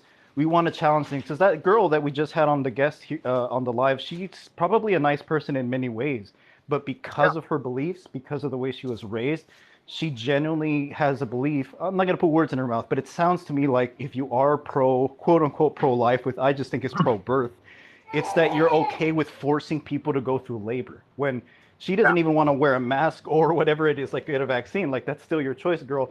But let's also not force people to go through labor. Right.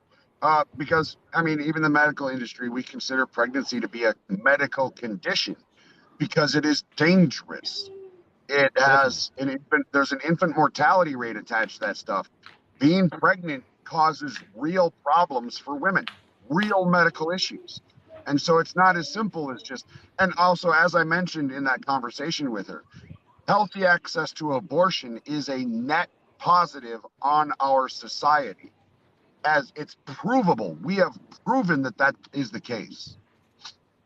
Yeah, it's healthcare, and also that goes in line with what you were saying, where if we give people more access to birth control, not just that, but actual sex education, like there's all these better ways to fix the problems Yeah. she probably has. But a lot of people, they just picture a baby in the womb, and I'm actually going to be empathetic here. I'm not being snarky. I understand that there's a human tendency for a lot of people to picture a life in a womb and to just go by that emotion. I'm not going to tell Yeah. people that they're dumb for thinking that, but I'm gonna say that it's a lot more complicated than that, and like, it's not Well, a fully developed baby. that's one of the issues with religious ideology, is that it is binary. It's either good or bad, black or white, and there's no nuance built into that ideology. There's no nuance. So while the Ten Commandments say thou shalt not murder or kill, in Right. law we have degrees of murder: crime of passion, premeditated, involuntary manslaughter. We have degrees of murder because intent matters, because nuance matters.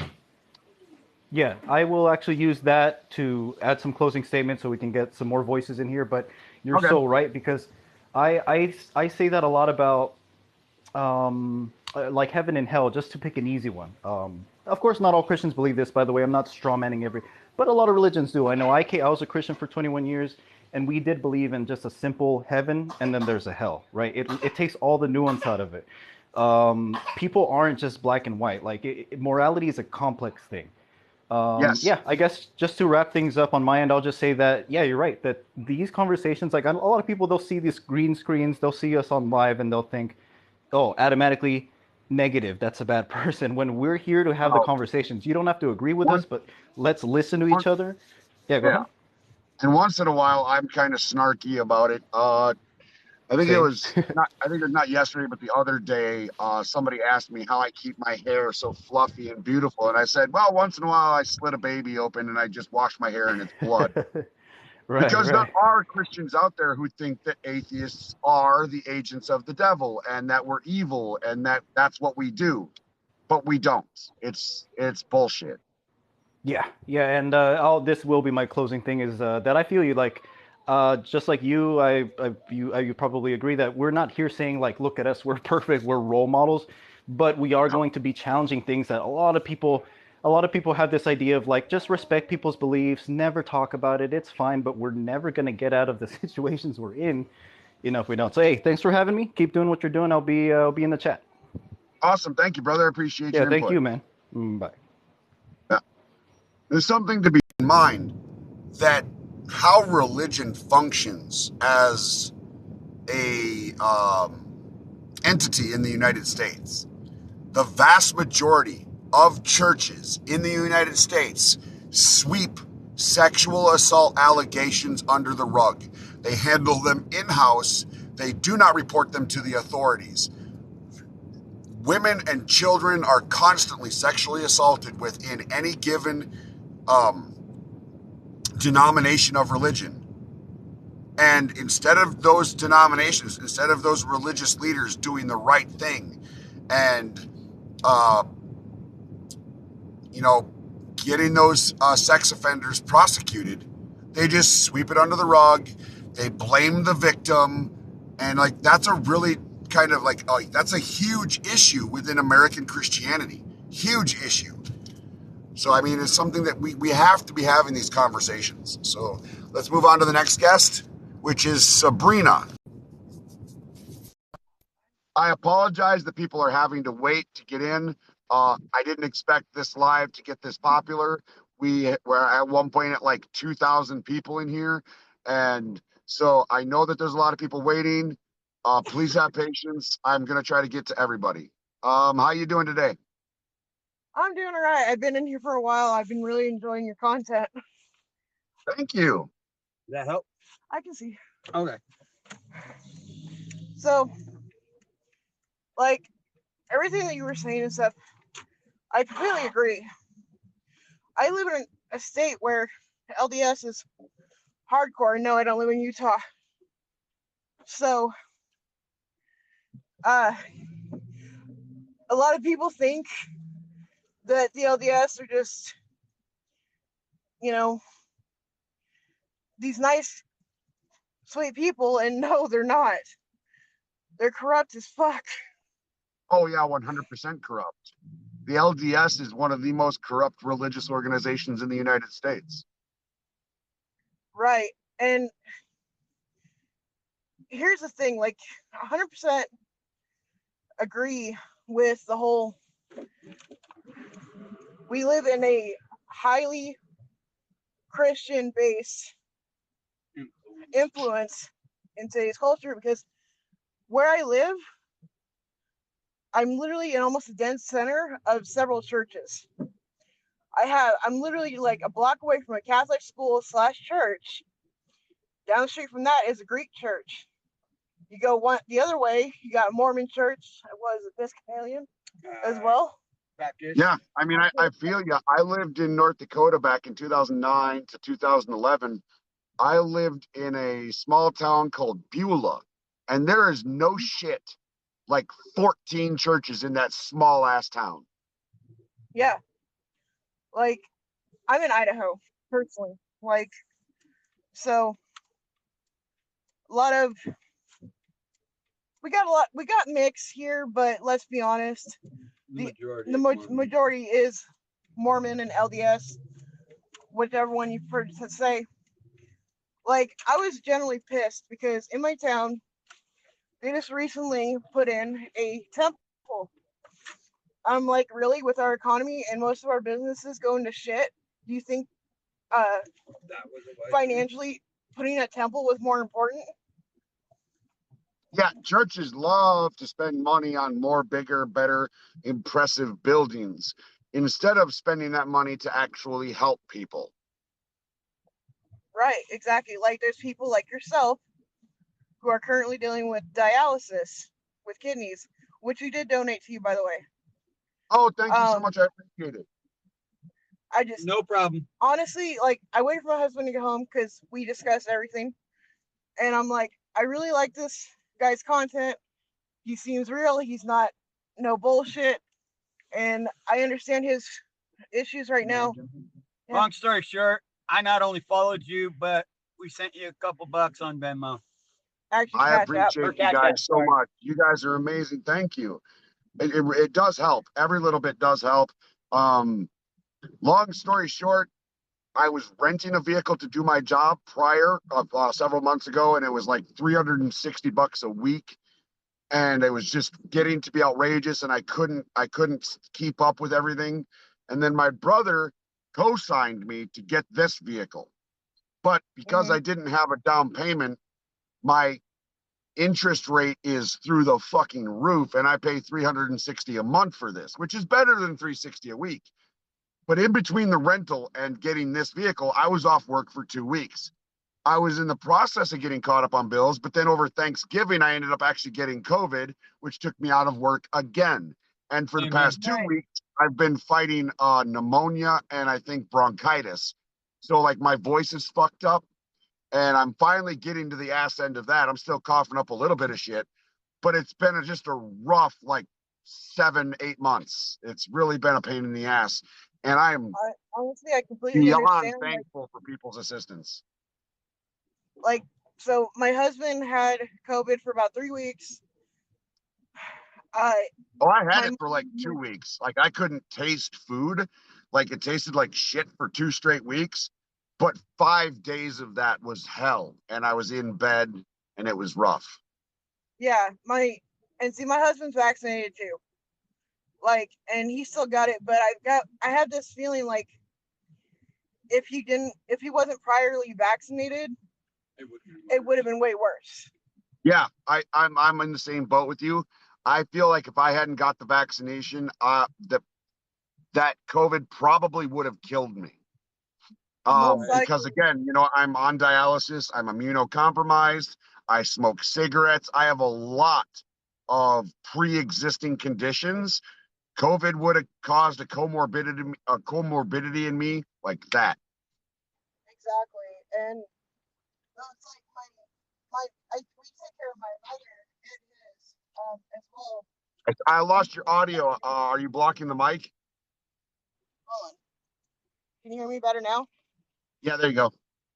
Okay, so I understand because we both take care of our elderly moms as well, and so my mom came back from Thanksgiving from my brother's house, and this is in another part of Idaho. She came back. She had, what was it? She had Well, bronchitis. I'm gonna get my booster.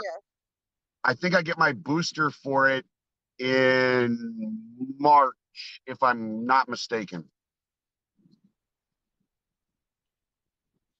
Yeah, I mean, I got the vaccination just because it's the fact that we are around elderly people a lot. So it literally wasn't for me. It was for their safety. Yeah. Well, I love you guys. I appreciate your assistance. I love your support. Thank you so much. I'm going to move on to another guest, see if we can get another debate going here. And yeah, hope you guys stick around, hang out. Definitely. Thank you so much for your support. I appreciate you. No problem. You guys have a wonderful night. You as well. You too.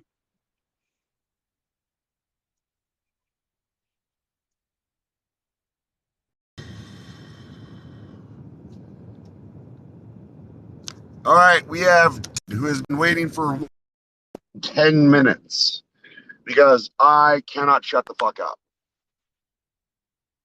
Hey, man. Go on, man. What does that shirt mean? Is that like for atheism? No, it's Baphomet. So Baphomet is a symbol of plurality, equal balance. Um, it was invented by the early Christian church during the time of the Crusades. It was later adopted by a fiction writer into demonic type stuff, and then it was readopted by the Church of Satan by Anton LaVey to represent equality and plurality and stuff like that. And then it was adopted also by the Satanic Temple, which I'm a member of. Okay. Do you do animal sacrifices or anything? No. Members of the Satanic Temple are atheists. We are a non-profit, non-theistic. Huh? How does that make sense? Like Satan is like supposed to be a being. I'm sorry, say that again. Isn't Satan like a being in your like? No. Like how is Satan involved? How is Satan involved with this at all? If God isn't Satan real. Is not a real character. We do not believe in a literal Satan. We do not worship a literal Satan. Okay. The word Satan is actually an old Hebrew word that translates to adversary or the accuser.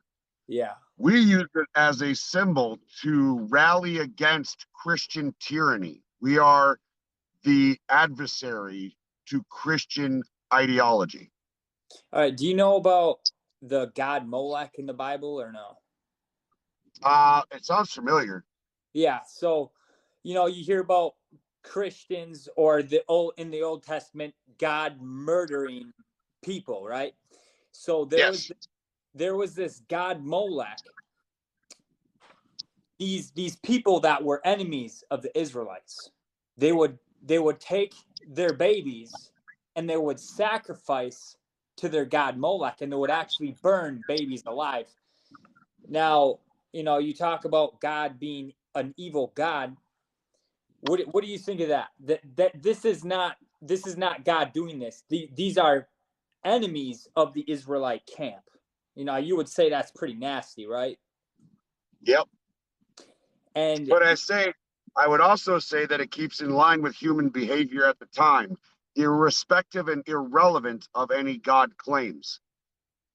Okay. Those enemies of the Israelites were not the only people that sacrificed humans to the gods. Norse pagans, just regular Hebrew pagan religions did it all the time, and Christians did it early on. Well, not Christians in the New Testament sense Christians, but Christians in the Old Testament sense Christians sacrificed humans all the time. All right. Well, you can find it. If you just research Molech in the Bible, the scripture will come up. But anyways, God sent his army over there. And atheists or unbelievers or people that just hate God and think he's wrong, they say, well, why doesn't God do anything about these nasty murderers? Well, in this case, in the Bible, he did. He put an end to the nasty murderers that were murdering babies. Is the Christian God all-knowing? Well, I don't like to put a name on God. I don't like to call him a Christian God. Like God, the God of the Bible that you worship, is that God all-knowing? Let me just say something. I'm going to answer your question. For me, the way I become a Christian is because of his son, Jesus. I'm in Christ. Christian. That's because of God. I get that name from Jesus because of his son. God is outside of time. So now I'm looking at God through the lens of Jesus Christ. I'm looking at God through the redemptive blood. Now, God sees me as his child because I chose to believe in the gift he sent. I chose to accept the gift through Jesus Christ. I don't call him a or the Christian God.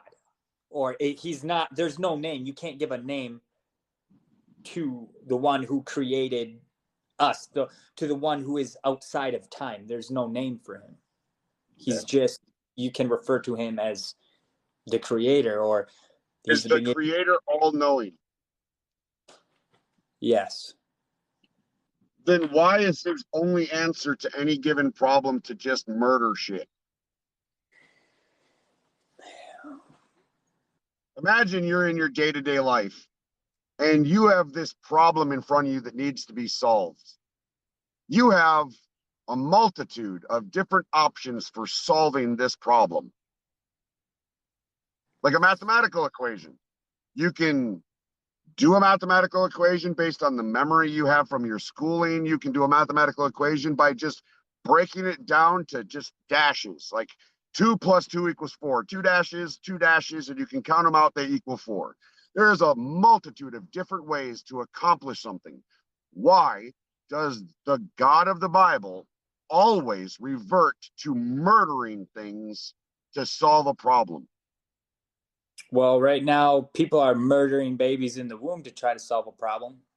No, people are removing a fetus to prevent a problem.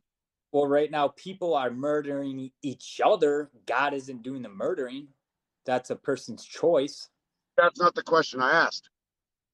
But it's not question God. I asked is, why does an all-knowing God revert to murder to solve a problem? When if he's all-knowing, he would know a different way to go about it. Yeah, why doesn't he just like evaporate these people and put them where they belong? That's what you're asking. Well, that's one option. Or he could do something else. There's, again, he's a God who's infinite and all-knowing, which means he has an infinite number of things that he could do to solve a problem, but he still relies on slaughter. Okay, I'll answer you. So, so I could choose to turn away from the message of the gospel. I could choose to turn away from the salvation of Christ. Right now, we are in a mercy state. See, God's not just going to wipe all of humanity out. He's not just going to wipe all the murderous people out and deal with that, because he has a clock of mercy and it is running out. God's just not, listen, I could mess up tomorrow, if I wanted to, which would be really stupid, but I won't. I could decide to go out and murder. Anybody could do that. But I'm not going to, because I know who Jesus is. Can a murderer be forgiven? And I value my salvation in Christ. And that opportunity is there for everybody at any moment. Hitler could have repented and God would have forgave him right there on the spot. See, that's part of like, sorry, the moral compass, bro, if we always mess up though, like we could mess up tomorrow, and that's the beauty, the simplicity of Jesus Christ and what he did. Now, I would just like to ask you, what do you think about the people in the Bible that worshipped gods, and they didn't have any science, they didn't have any computers, but all of a sudden, everybody in the Old Testament and the New Testament, they all believed in a God, whether it was the one true God or a God they made up. They believed in a God. But all of a sudden, when science comes around and they start thinking of all these new ways to explain about why God isn't real and why evolution is real, all of a sudden God doesn't exist because humans get more intelligent. A few misconceptions here.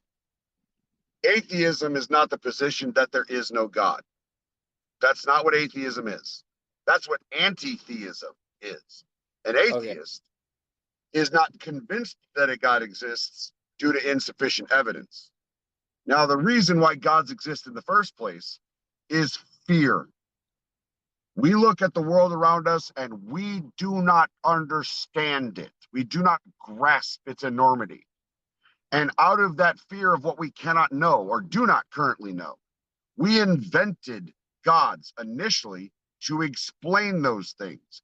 Early man saw lightning strike, saw thunder, heard thunder, saw volcanoes and earthquakes and oceans rise, ocean being violent storms, and they assigned human-like agency to these things in an effort to understand them.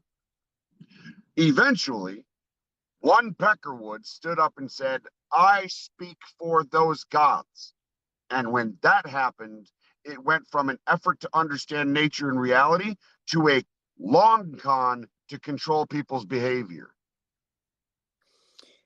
Okay. And the only reason Christianity is even remotely as popular as it is because in the Dark Ages, it was made law. And if you didn't convert, you were put to death.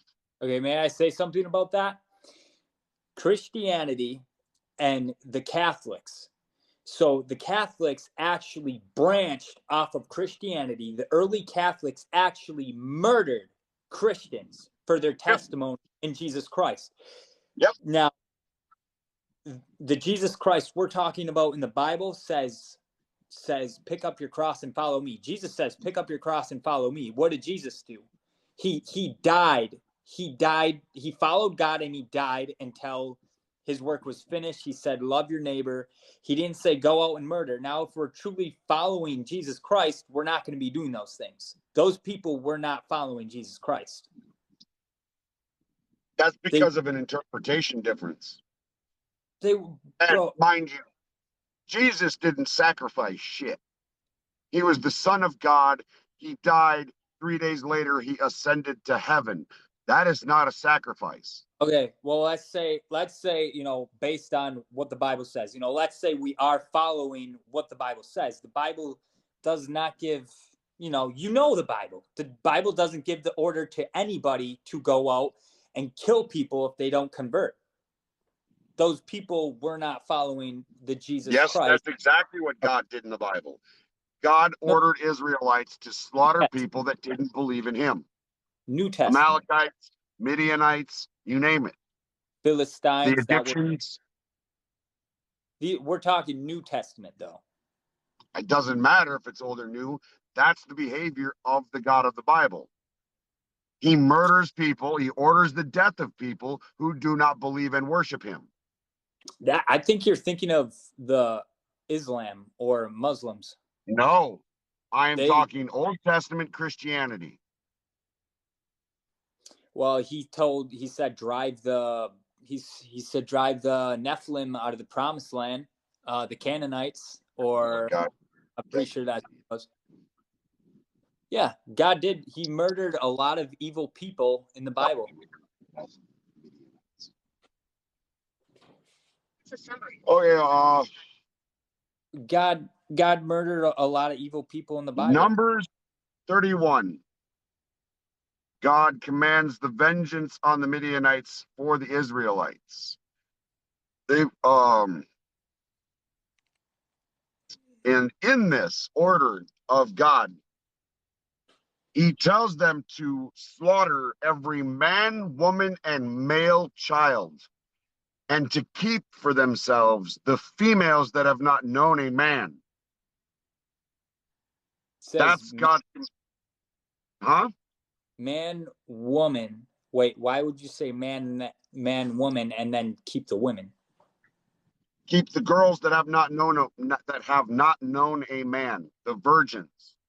Keep the virgins for themselves. Okay. The Israelites were commanded to keep the virgins for themselves. Now that's one, sex trafficking and slavery. But it says to kill the young men. Yes. In Numbers what? What? Yeah, it starts in Numbers 31. Numbers what? 31.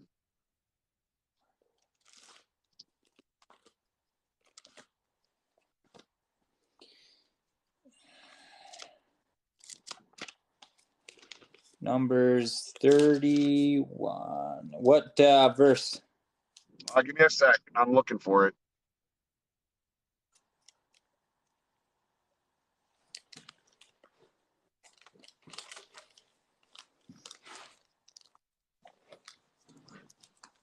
$14. All right. And Moses. Wait, you said Numbers 31, right? Yeah, Numbers. Sorry, give me a quick sec here again. Numbers 31, 17. Numbers 31, 17. Now therefore kill every male among the little ones, and every woman that hath known man by lying with him. But all the women children that have not known a man lying with him, keep alive for yourselves. All the women children? So that's implying the women that are children. Virgins. That have not. Well, yeah. This does not sound like the activity of an intelligent being. This sounds exactly like the activity of uneducated, ignorant people who had a political falling out or something along those lines, who hated each other for some reason and used their belief in a god to justify their slaughter of their genocide of an entire tribe of people. I'm not that intelligent, but if I have a qualm with somebody, I can think of better ways to deal with it other than just murdering them.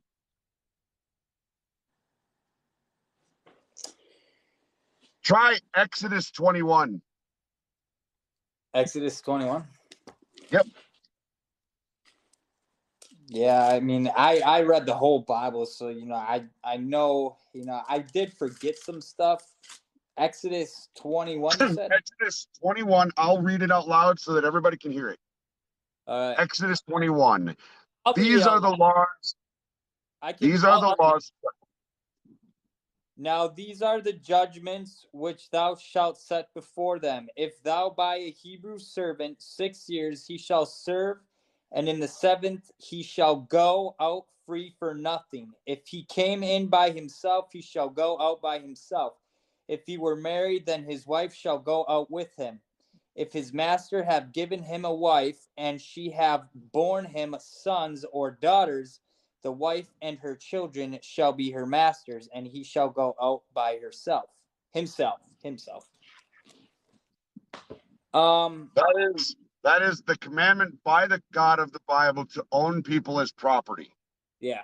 And that happens more than once in the Bible and in the New Testament, Ephesians 6:5.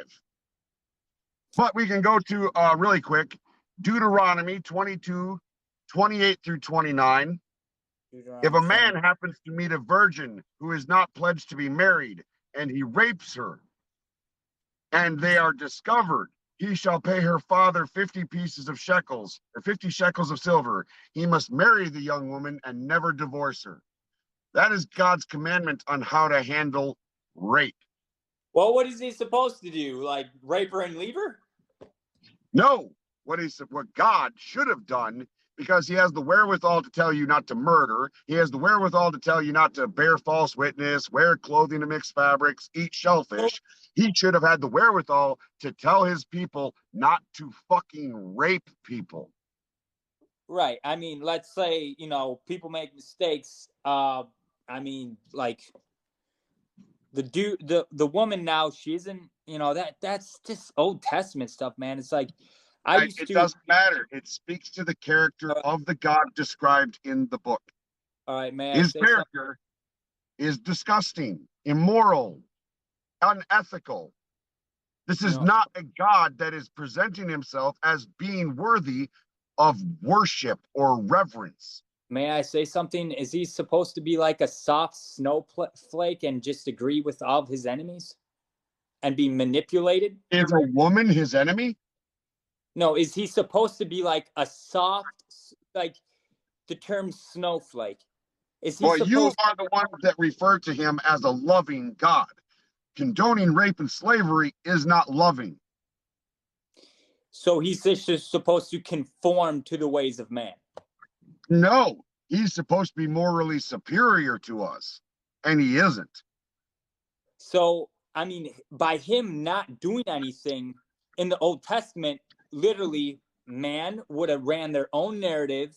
They would have ran their own ideas, and the world would be in chaos without Jesus Christ. Before the New Testament ever came to be, human beings existed for the better part of about 290,000 years.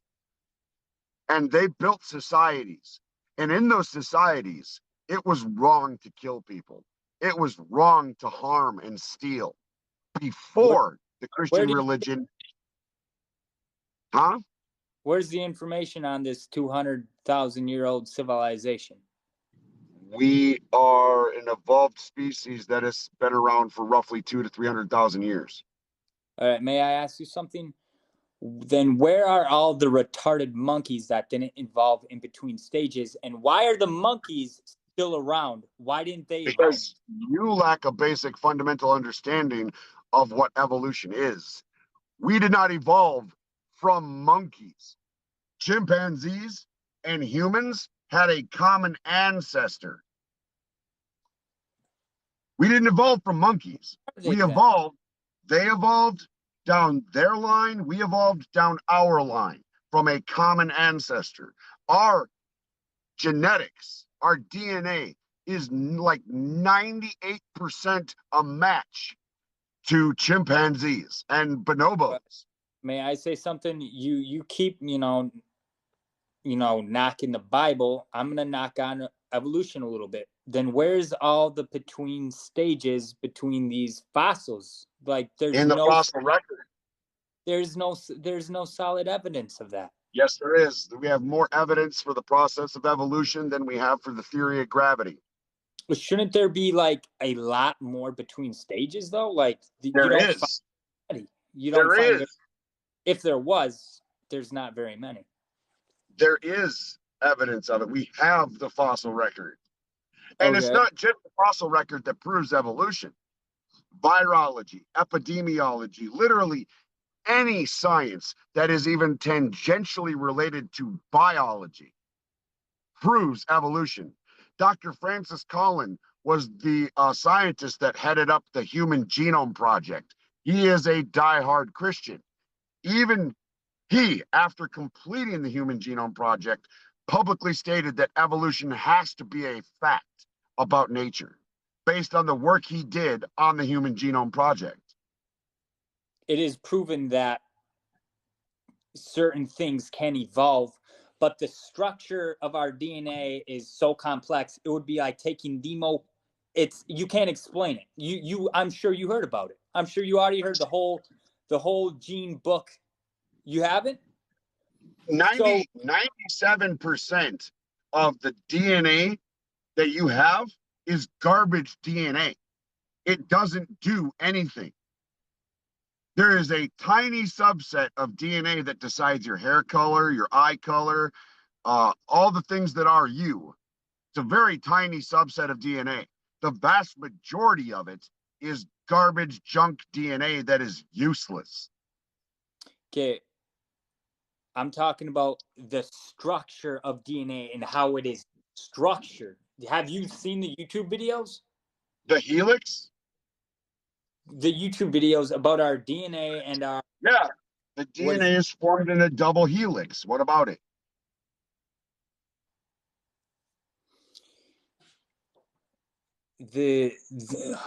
Okay, so if we take our DNA and if we were to map it out or to somehow calculate how complex it is, it just goes on and on. The structure of DNA is complex.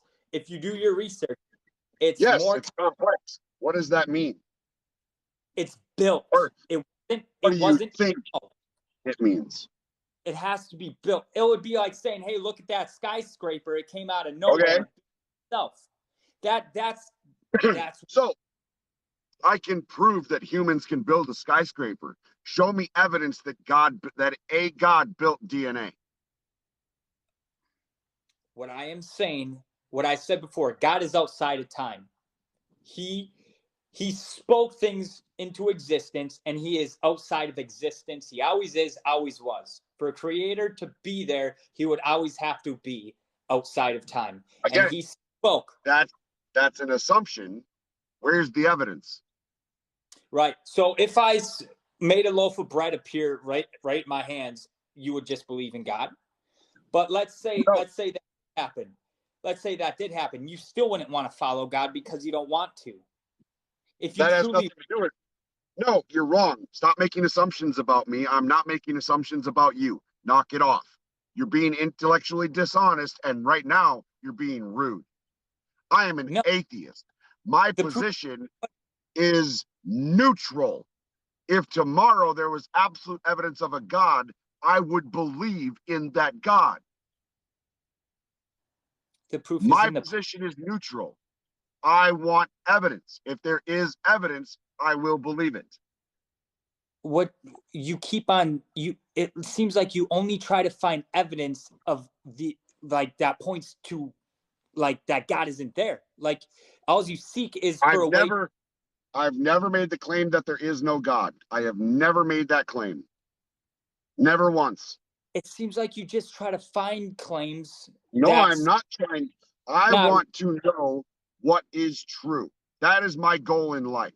I want to know as many true things as possible and as few false things as possible. I am all not right. making a claim that there is no God. I am pointing out that there is no evidence to support the claim that there is a God. So you're saying that you would believe, all right, you just don't want to believe in the God that is talked about in It the has Bible. nothing to do with what I want. You just said you want truth. You want to I obtain want to truth. know what is true. What is true is what can be proven. I mean, the devil said to Jesus, hey, prove you're the Son of God, turn these stones into bread.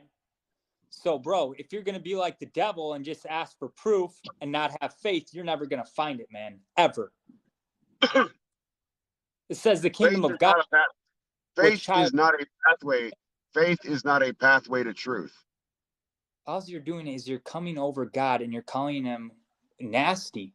That's all you're doing, man. Why would God I'm want to? looking at the character of God as described in the Bible. I did not write the Bible. I did not turn God into an evil character. That is how the Bible describes God. Evil.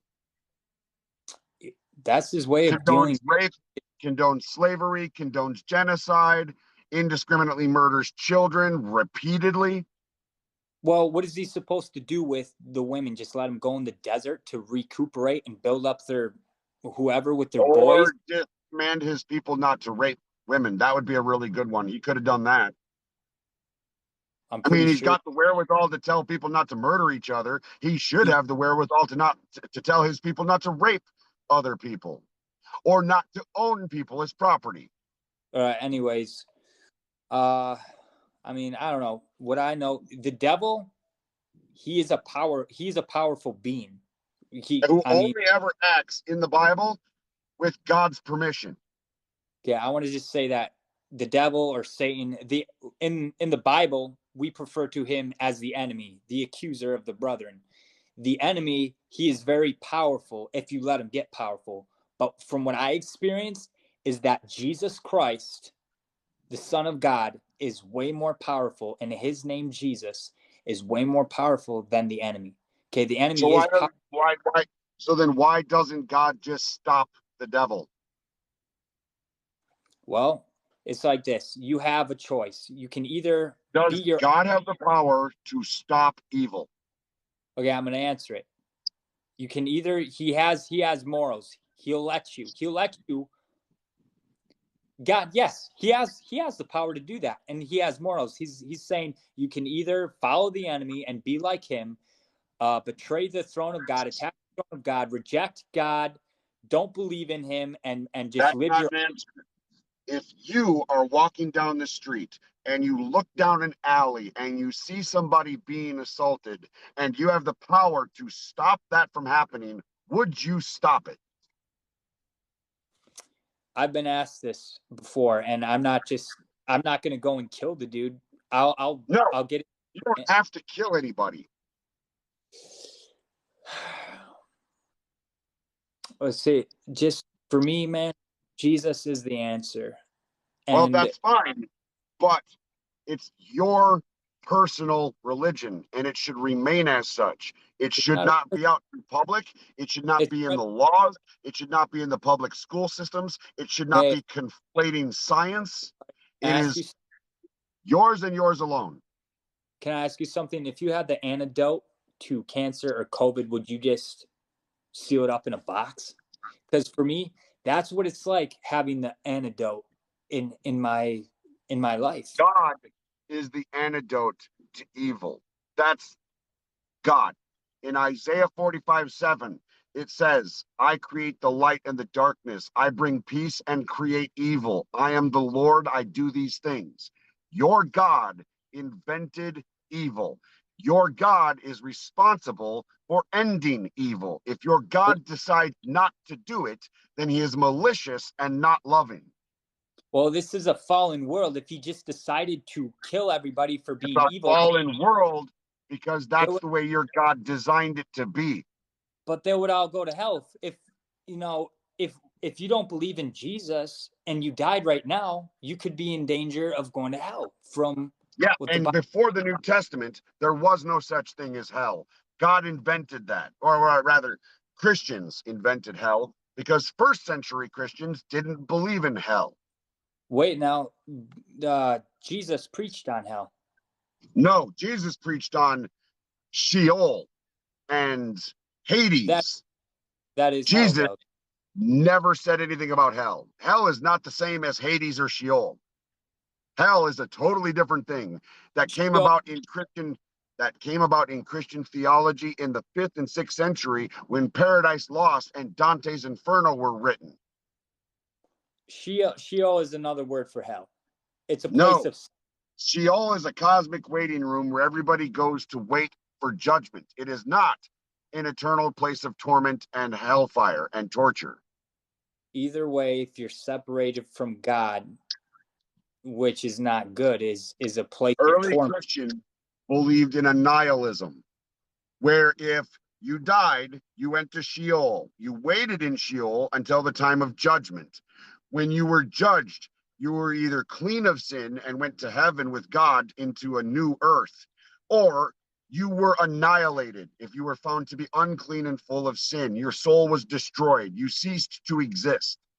That is what early Christians believed. All right. So, you say you're and seeking... again, I'm going to repeat this. Your God invented evil. Your God invented sin. Your God invented the system by which we are judged for our behaviors. Okay. Your God could have created a different system where evil didn't exist. Yeah, I know. Now, let me... He did anything he wanted, but he loves it when we seek him. He loves it when we talk to him, so that he just let this stuff happen. You have a choice. You can either reject, he's a narcissist. Choose me. We have the power to choose him. But look, it's our choice in the end. Look, the boat is leaving. We're going to eventually die. 10 out of 10 people die. But before you die, you have the chance to get on the boat of mercy. You have that chance. Everybody does. So your God is a narcissist that wants his ass kissed.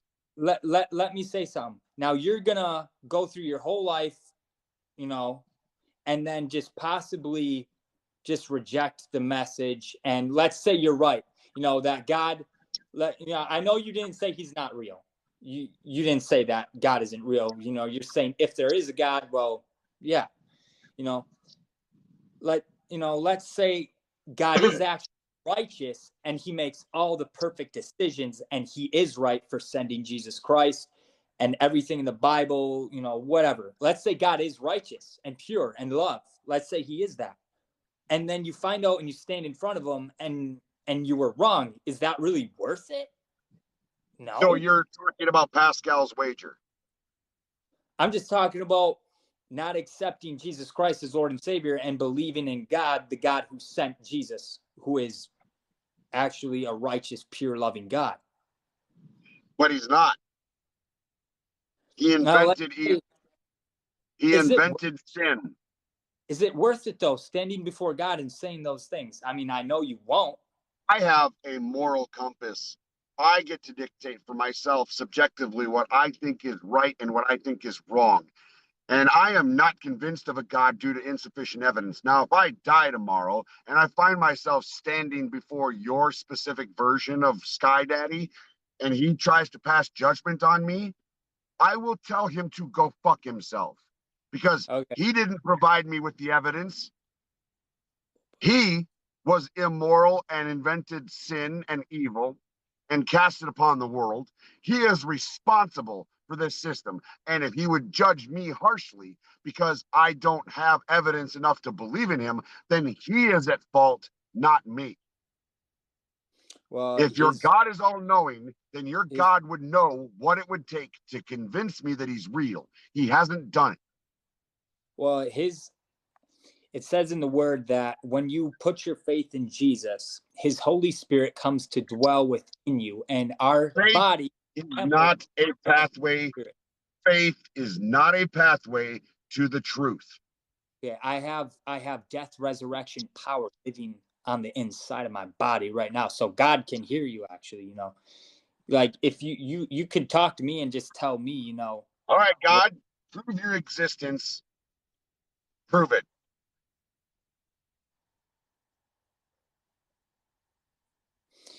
Nothing. Let's say you want to be proven the existence of God. Just start seeking for a church that actually has the Holy Ghost. The Holy Ghost fire will make right. bro. I there promise. is Christian 1 and Christian 2. They both believe in the same God, but they both behave differently based on their own personal interpretation of that God. Which one is right? Say one is Lutheran and the other one is Baptist. Say one is Lutheran and the other one is Baptist. Which one is right? Have you ever seen one of those crazy churches that actually do what they're preaching? They actually do what they're preaching. Go seek one of them, man. Show up in that church and just feel the atmosphere. Which church? Look. I don't know, man. Sure. I'm in with that atmosphere you're talking about. I can achieve that on my own without going to church. Every time I get on my motorcycle and I go for a ride, I feel that feeling of inspiration. I have a 2003 Harley Davidson Sportster right now. Hopefully, if things go right next summer, I will have a street glide. But when I'm riding motorcycle, I feel elated. It is one of my favorite things to do. I don't need a church for. My dad built a YZ. He took a YZ 250 frame and then he put a Yamaha 650 in it, and it's all built. All custom. He lengthened the swing bar on it a few inches. Aluminum swing bar, aluminum. He made custom aluminum gas tank. Basically, the whole thing is custom. It's really sweet. We're kind of stepping away here. Yeah. I feel that elation. I feel that happiness when I am riding my motorcycle. That same exact feeling that Christians describe when they're speaking tongues in their fucking church. I feel that elation. Okay. Now, can I ask you something? Riding bike. You can get that feeling from any source. Can I ask you something? You got, bro, I don't have a doctor. I don't have health insurance. I am completely living on Jesus, like the Holy Ghost power, man. Literally, I had an appendicitis. Bro, just almost a year ago. I didn't go to the doctors. I literally, How did you know it was an appendicitis? How did I know? Because I looked up the symptoms and I had every that single doesn't symptom. mean shit. You're not a doctor. You're not a trained medical person. You do not know. There were doctors. You do not know. Look, have you ever heard of the placebo effect? Look, I got more knowledge than a person back then in the Bible. I got it at my fingertips, just like you said. Listen to me. Do you know what the placebo effect is? Yeah, it's like, let's say I feel like I've been through this before. That effect? Is that what you're talking about? The placebo effect. Somebody in a hospital is in pain. They're feeling pain. A doctor, depending on that patient's condition, might give them a sugar pill, which does absolutely nothing. Like being lied to. And it will use the mind to trick I heard, that patient into believing that they no longer feel pain. yeah, I heard of that. There is an opposite of that, where somebody goes, they're feeling a little under the weather, they go online, they kind of surf the web for a while, and then they find something that's similar to what they are feeling. Doesn't mean that that's what they have. Just because you felt something does not mean that's what it was. If you did not get an opinion from a medical doctor, then you do not know what was wrong with you. And you are making baseless assumptions without evidence. You could say that, but I know what I That's went a through. fact. I was That's a dying. fact. I was dying. I mean, I had every single symptom. But anyways, What like, do you say to the 6-year-old kid that has bone cancer and dies? God's got time. God's got time to heal you from an appendicitis you can't prove you had, but God doesn't have time to save the child with bone cancer. Okay. Which, mind you, is literally the most painful version of cancer we know of. Yeah. Anyways, I'll get going here because I know there's other people want to get going. But anyways, if I were you, if I were in your position, I just want to just suggest to you, go on the internet, ask, just like type in healings or healings in my area or Holy Ghost teachings or spirit-filled Christian. I'm gonna give you a hint on this. I'm gonna give you a hint on this before you finish, and then I'm gonna move. Why don't you seek it out and show up and do a church? Faith healers do not work in hospitals for the same reason psychics do not win the lottery. It's bullshit. Did you hear about the Smith Wigglesworth going into hospitals and cancer leaving people? Documented. No, This is documented. It's not true. Not true. Not true. That is bullshit. That is absolute bullshit. It did happen, though. No, it did not. No, it did not happen. Was in office? None of those claims are true. Faith healing is not a thing that happens. What I'm saying is then go and find out. Go and face these Christians. I've already done the research on this. No, you don't. You don't do the research. Yes, I have done the research on this. I was living in Austin, Texas, 2 years ago. Stop. I was living in Austin, Texas 2 years ago when a faith healer had a goddamn convention. A buddy of mine, who you can actually go on YouTube and find, he is the Atheist Vanguard, went to that convention and interviewed people that were attending it. One of the people he interviewed was a man who was a diabetic. The people at that convention convinced this man to stop his medicine. The next day, he went into a diabetic coma. He didn't wake up until the following Monday. He nearly died because faith healers lied to him.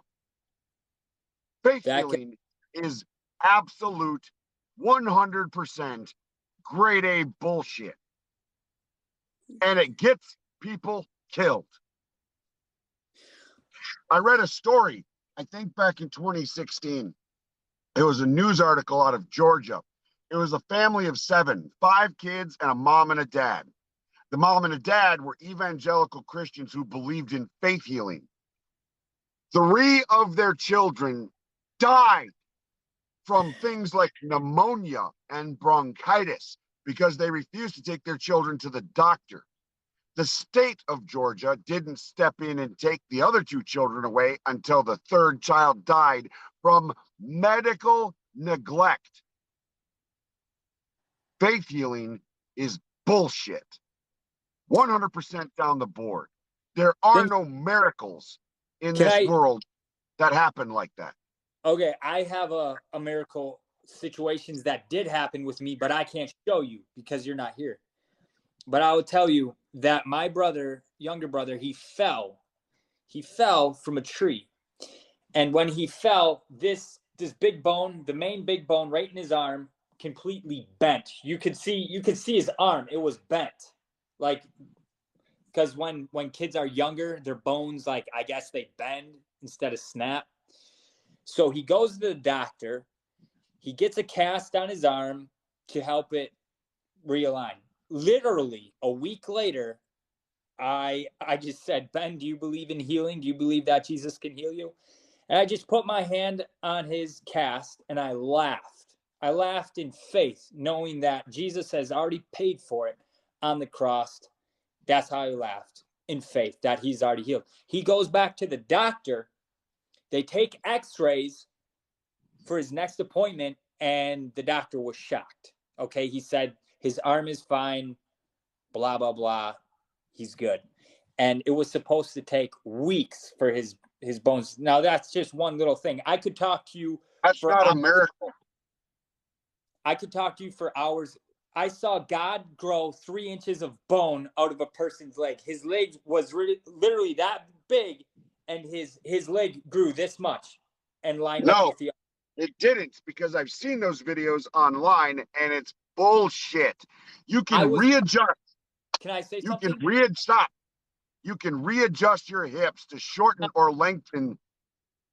That's you not can what happened. readjust. You can readjust your legs to shorten, to make one leg appear shorter than the other. That is a bullshit. Bullshit. But I would like to say something. This man had surgically, he said he had cancer in his bone there. The doctors surgically removed 2.5 inches of bone from his leg. The doctor surgically removed 2.5 inches, 3 inches of bone from his leg. And I didn't tell him, bro, I didn't tell this guy what I was going to do. He didn't know what was going on. He just said his back hurt. I said, okay, sit down here. I'm going to pray for you. I sat him down. I said, right leg, grow out in the name of Jesus. And it grew out right there, 2-3 inches right in front of my eyes. I'm not lying. That's what happened. That's what happened, man. And it was a random trucker that I met at NEW. Fucking prove it. A Whey Nutrition factory. I met him at Whey Nutrition. Prove it. I'm telling you a story now. I can't make this up. I don't want the story. I want evidence. I want you to show your work. Prove that you have this ability. I mean, if you don't have faith, I can't show you. Look, even Jesus couldn't heal the unbelievers in his own town. He said their faith, they had no faith. Isn't that convenient that the only people that this has any effect on are people who are already gullible enough to believe it? Well, do you understand the concept, though? Jesus said you have to receive the kingdom like a child. You can't be like. Faith healers do not fucking work in hospitals for the same reason psychics do not win the fucking lottery. It's bullshit. You have convinced yourself that it's true. That doesn't make it true. But anyways, if you want to see some crazy stuff, and none of this stuff is it's not like it's not planned. Look up, have you ever seen Prophet Bashiri? I have done this research for the better part of the last 20 years of my life. There is no magical claim you're going to make that I haven't already heard and seen debunked. Well, I mean, Jesus is real to me. Brother, as much as this has been entertaining, I'm going to move on to the next guest. All right. Thank you.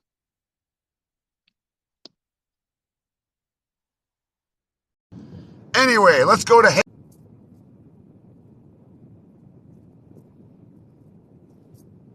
Wow. Jesus almighty. Fuck. I don't even know how to... People went really like to believe some goofy shit. Trying to get to everybody. Let's go to...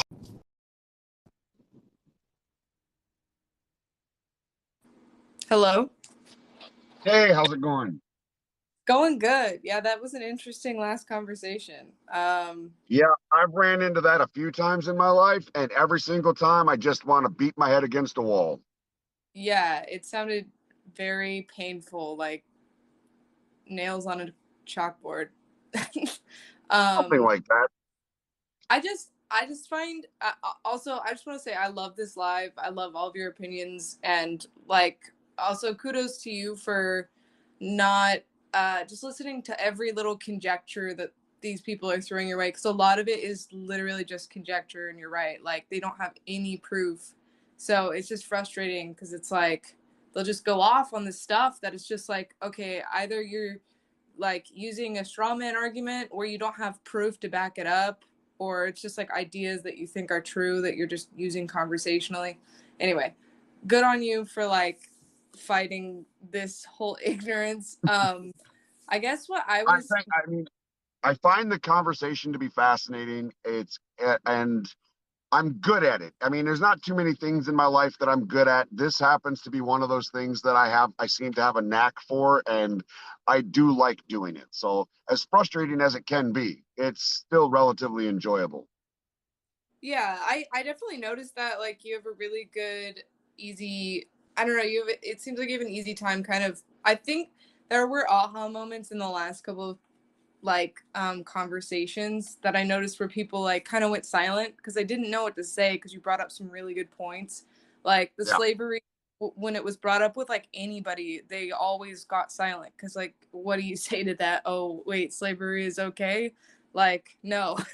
Well, I mean, it's something with Christians is that they don't do their homework. When a Christian, if a Christian actually takes the time to read the Bible, they usually cherry pick the happy parts out of it and ignore the rest. And it's disingenuous, I think, and dishonest. If you're going to have a belief in something, you should probably do all the homework that comes with it. Right. No, I totally agree. I think also that's like an issue with like a lot of like old religions repopping up is like a lot of people don't do their research, and like I don't know, I think that there's like kind of a trend to like just believe things blindly, and that is due to like Christianity, where it's like people don't question these things and just like go along Right. with them. I think it has a lot to do with tradition. Traditionally speaking, people who grow up in America are going to grow up Christian. Traditionally speaking, somebody who grows up in Iraq is going to be Muslim. But a lot of this has to do with, I think, more or less argument from incredulity. I don't understand how A could exist.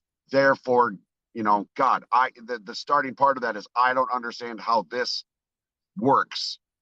And so from that position, they just, it's the path of least resistance, right?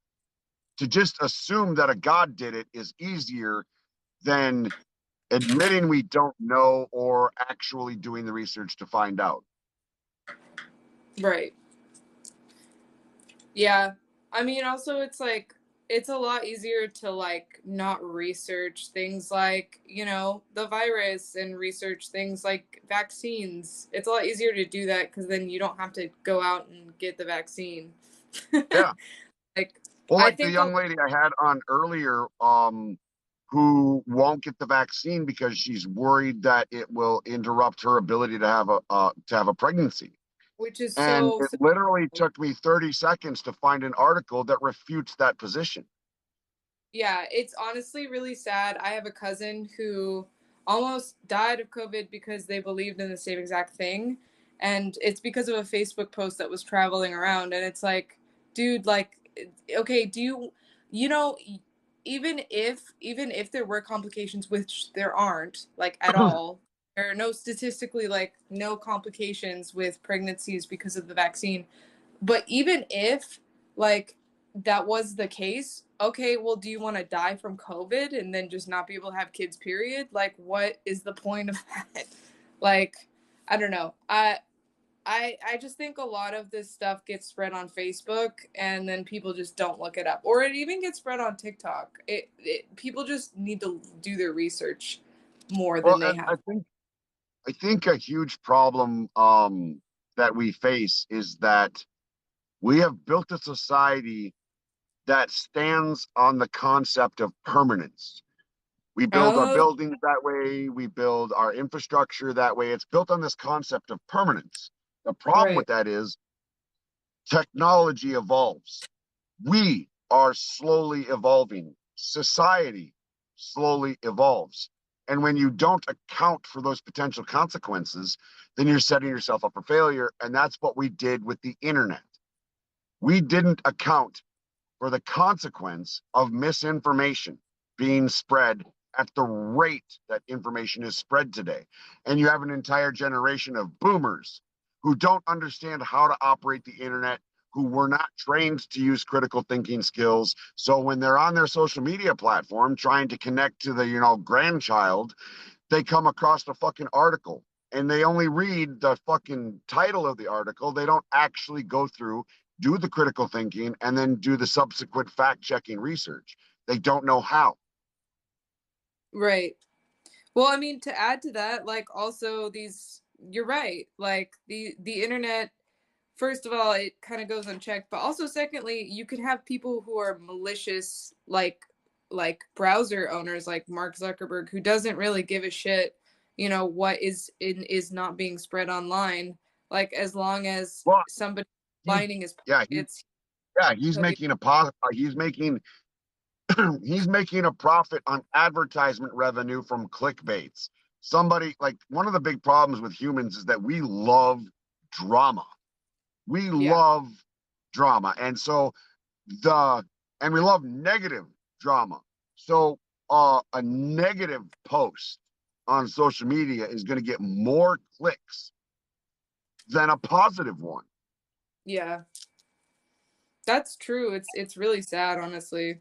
Yeah. Um, We live in a culture where people idealize, like, real crime dramas and shit. Where we idolize, we're obsessed with murder, like yeah. Dexter. And I it's a really tragic subset of American culture. I think that American culture, honestly, it has a lot wrong with it. But I think, honestly, bringing it back to the original like point, like it's kind of like what we've been talking about like all night, what you've been debating all night. It's like at the crux of this Americanized issue is Christianity, unfortunately. Like that is like